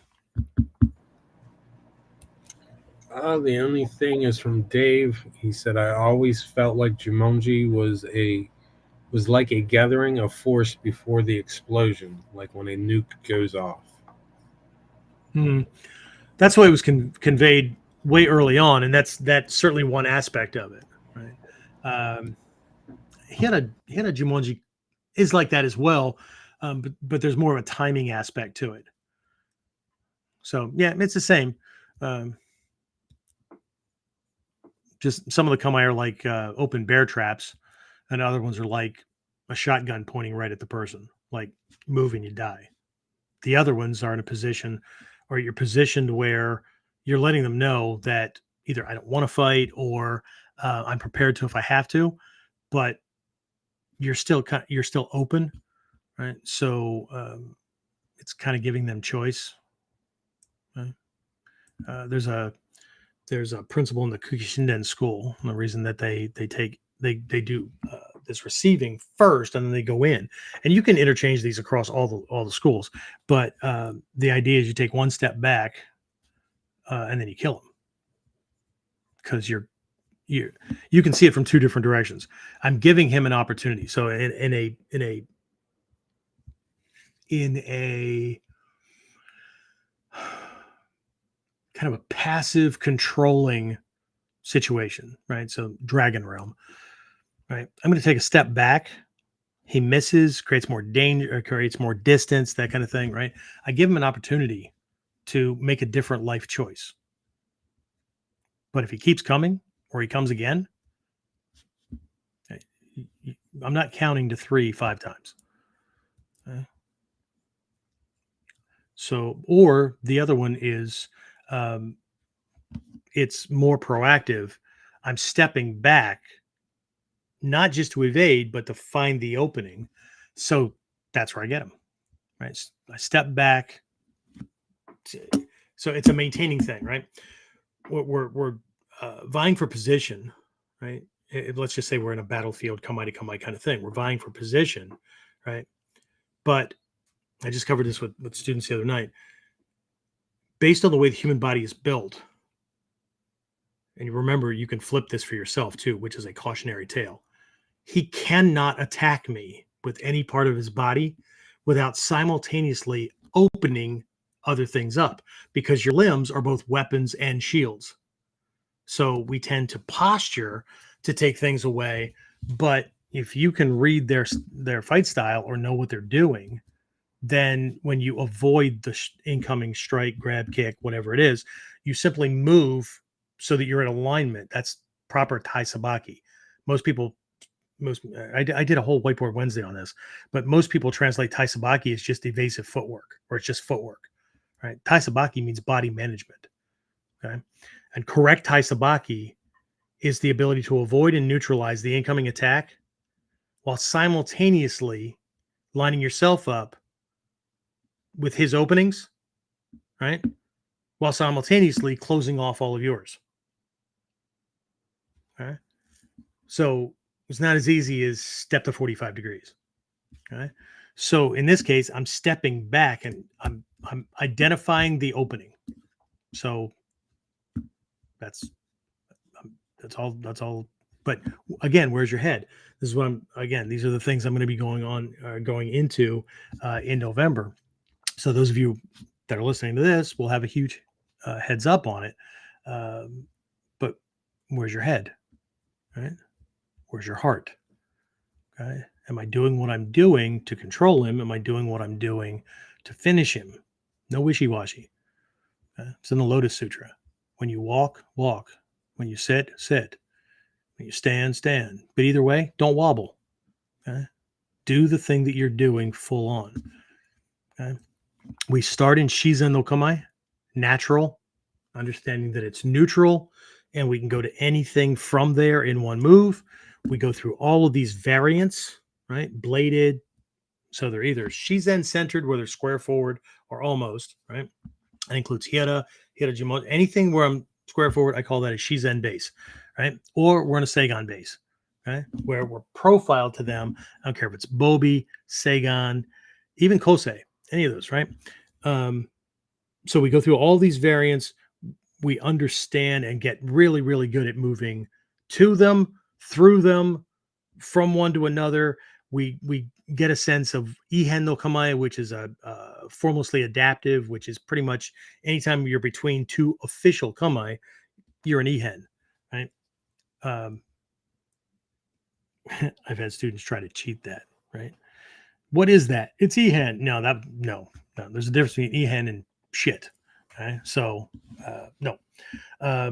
But you start in Shizen and you go full circle and end up in Shizen Tai, natural body. Okay, that means when you move around through these different Kamae, they don't feel any different than moving around doing anything else. Right? They don't feel special anymore. Nothing. Right? Your body can just adapt to whatever. Right? You can do half a Kamae. You can do, just move around in Shizen because you have integrated the lessons into your system. And it's not about the physical pose. Right? Go back to what I read about from Azumi Sensei. It's not about the physical pose. It's about what that physical pose does, right? But it's an expedient because you don't have these other things going on. So there's timing, distancing, alignment of body parts to his body parts, whether it's targets or weapons or whatever, right? The ability to move. And Kamae are also designed to be able to accomplish specific tasks easier. So they're tactics, right? So being able to match Kamae too. But you don't have to. I mean, the whole idea with Shizen Tai, right, is you don't need that anymore. You're a walking, talking, living example of the lessons. You don't have to remember them. You can't ever forget them. You may forget names, but you don't need them anymore. It's like Hatsumi Sensei. He's forgotten the names of Kyusho sometimes, right? Pressure points, right? So he just called him Hoshi, right? Technically, Hoshi inside hinge of the elbows, and there's one on the outside hinge of the elbows. So you have Omote and Uda. Hoshi. Hoshi means point or star. So I've seen him call Uda Kimon, Hoshi, and all kinds of things. Well, technically, that's the point, right? So whatever. Okay? The point is that you know it, not that you can impress your friends and family with your Trivial Pursuit ninja style kind of thing, right? So, but we end up back there. Okay. And this is mirrored in Mikyo, or is Mikyo mirrored in ninjutsu? This full integration of things, this authenticity, right? This oneness, right? It's all together. Okay. So it's one of the 7 characteristics of an enlightened mind. Authenticity. Okay. Everything is integrated. So just like in Mikyo, we have mantra that spell things out, you say it while you think about what it means, and then you work through these different phases where you say it, but you don't have to think about it anymore because you know what it is. And then you can say it, just have the feeling of intention, and then you don't say it, or you say it inside. You say it in your head, so it's silently. You don't use your lips, and you have the intention, and then there's just the intention. So again, accidental versus intentional. Every parent knows what I mean by the look, whether it was the one your parents gave you or the one that your kids know that you have. That's still Kamae. You're projecting intent and strategy, right? You're positioned appropriately because you're in the authority position, right? But you're not going to jump around and go and glare at them from this boxer's position. If you do, I want video. I'm just saying. Anyway, so what's your intent? And you walk into a room. Okay, people can feel it anyway.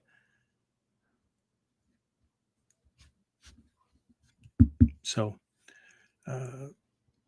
anyway, it's kind of why we have all the other things, right? Kuji and the Goshinbo and all that to control things and to be able to switch states, take control of situations so that we stop living accidentally. And right, because there's two ways to approach Kamae, and I'll talk about it from a combat perspective. But in this case, right, we can either align our outside actions with what's going on the inside. Okay. But what if I'm just an antisocial ass? Well, then don't hide it. You might have more of a reason to change it altogether so that your head isn't doing one thing, your heart's not doing another, but meanwhile you're walking through life and shaking hands and telling everybody that, I kiss babies and whatever. Be authentic. I mean, people already know what's going on, or at least they're on pins and needles. Right? We have more of an imperative reason to fix things if it's out in the open, right?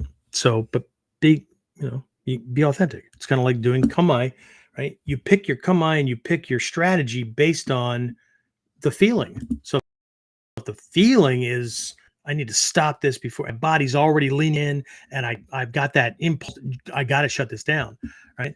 I don't go to Ichimonji. I don't go to, okay, but you said that was hot. I did say it was hot, okay?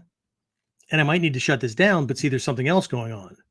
In that instance, what's going on is, I don't know so much about this guy's fight style. So I'm going to invite him in. I'm going to leave an opening. If he takes it, great. If he doesn't, shit. I'm going to shift into something else to see if I can bait him that way. Okay. But when he comes, oh yeah, I'm going to shut this down. Okay. But if I don't want to have anything to do with this, that's going to reflect differently. So that's the inside coming out, which is how we introduce people, right? But the other way is actually taking advantage of what Kamae does and what the process does as it gets integrated in. Again, I keep going back to Hatsumi Sensei's little snippet from an article or a book or wherever it came from. It's all integrated.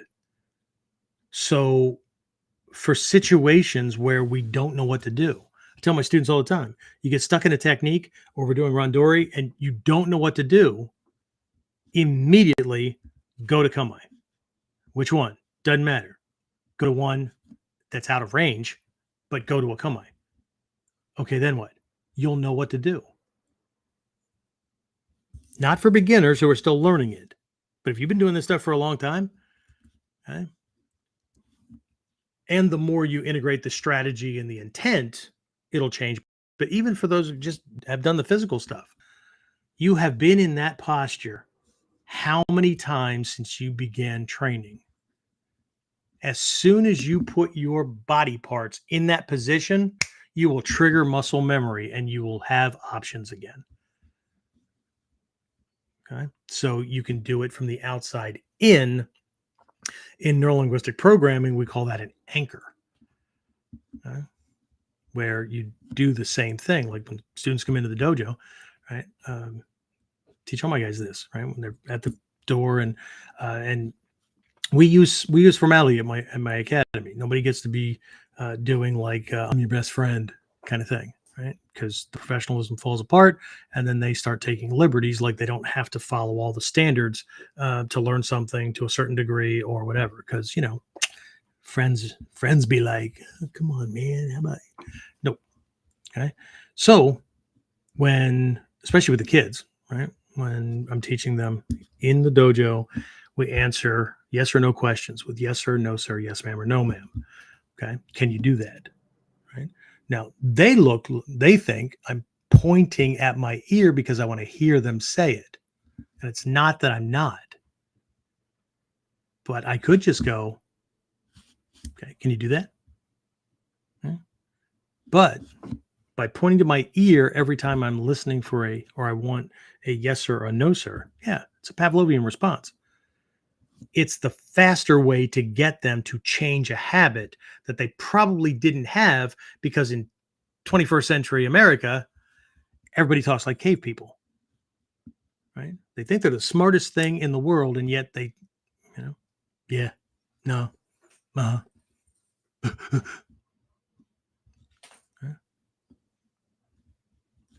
So, again, now that's a whole different Kamae pot. That's a whole different thing. How do we posture ourselves? And are we adaptable in different situations? Nope, I ain't wearing that monkey suit. T-shirt and jeans. That's me. Well, that's all fine. There's a whole bunch of experiences you're not going to be able to have. And you also don't get to live that aspect of ninjutsu that Hatsumi Sensei outlined, because we're training as Jonin, which is to be called a ninja is to be called a true lady or gentleman. To have class, eloquence, just as much as you have killer instinct. It's both sides. Oh, sorry, not wearing a training t-shirt, but you can see it. Do we have it on there? The logo. Anyway, the nin. The nin, right? So the top part, to, kisaki, right? The blade, that's our martial skills. Okay. The ability to operate effectively, efficiently, cleanly, professionally on a battlefield. The bottom, kokoro, shin, kokoro, the heart, right? That's our ability to operate and navigate life. And the more potentials or aspects of ourselves or situations that we can fit into, operate in, and move through, not only the more successful we'll be, but the greater the depth of the experience of life that we will have. Or we'll fulfill the words of the character McGee in one of the episodes of NCIS. He was an author. And at the end of this episode, of course, they're panning in on Gibbs, but the slogan, or the I guess the quote from one of his books was, "Every man is born as many men, but dies as just one." That speaks volumes of the process that the average person goes through, as they start with many potentials and many roads available to them. And through the development of habits that get crystallized over time, they become unable to change at all. This, ladies and gentlemen, is not the ninja way. And everything that we do, just like our breathing and stretching, counteracts. Yes, it's a natural process, but there's other natural processes as well. Just because it's natural and normal and whatnot, based on the focus on existing rather than living and producing, Okay. And we all have to be honest. Okay. We all have to be honest. I dropped this a long time ago, but I remember a time when. Okay. Most people live for the day they can retire. And all the plans get vague after that. Okay. So they're aiming for something, as the Dalai Lama always says. They aim for that, right? They the whole time they're working, or they're going through their life. They're not really living. And then when they get to a point where they retire and they can live, they've got no life left.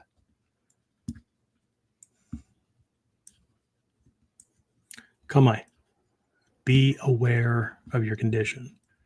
That allows you to adapt authentically. That way, all of you, body, mind, and spirit, are all going in the same direction. James, that sounds an awful lot like the Sanmitsu. I could be wrong, but I don't think so. All right, what else we got? Any last minute questions, comments? No. All right. So for those of you in the Jusan Butsu program, we were having a technical glitch. Now, I did send out I sent out the raw video to things. I was going to break things down, but I spent the weekend trying to fix a glitch in the video that my video editor didn't like. Not a person, the program. But every conversion just made the freaking file bigger and bigger, which is not the way it's supposed to work. It's supposed to make it smaller. So, but anyway, that should be out to everybody. This past Thursday, for those who missed it, was the introduction and overview. So here's what I'm going to do. I'm going to be sending out an email that is going to open the doors again, because I have a student who was actually in Romania, Czechoslovakia, someplace like that, Czech Republic. He's in college doing an anthropology program and got to go dig up bones.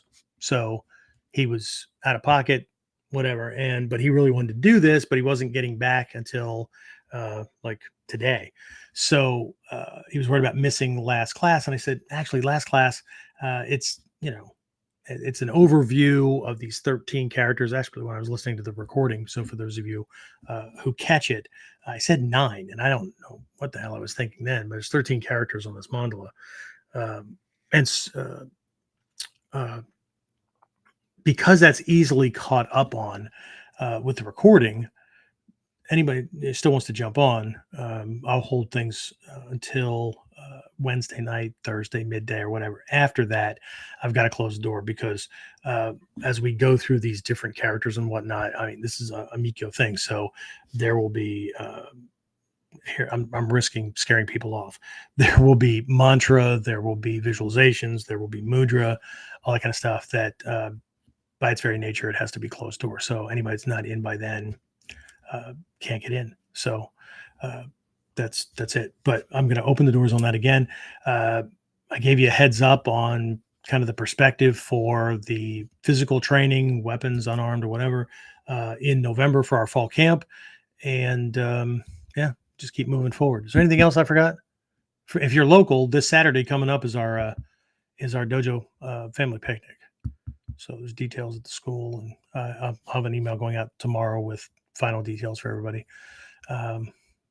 Handgun, introduction to handgun defense is Saturday the 24th. I don't know. If nothing else, I'll see you on Wednesday for Whiteboard Wednesday. Off the top of my head, I don't know what I'm covering, but either way. All right. Anything else, James? Did I forget anything? I don't think so. I forgot to leave a 6-pack of Mountain Dew for you. That's what I forgot. Yeah. What's that? I said, son of a. All right, that's it, everybody. Hopefully you got some value out of this. If not, hopefully I didn't put you to sleep. All right, so I'll see you again next week on KUDEN. Get more of KUDEN Radio. Subscribe through your favorite podcasting site, or join our clan of serious modern warriors at onlineninjaacademy.com.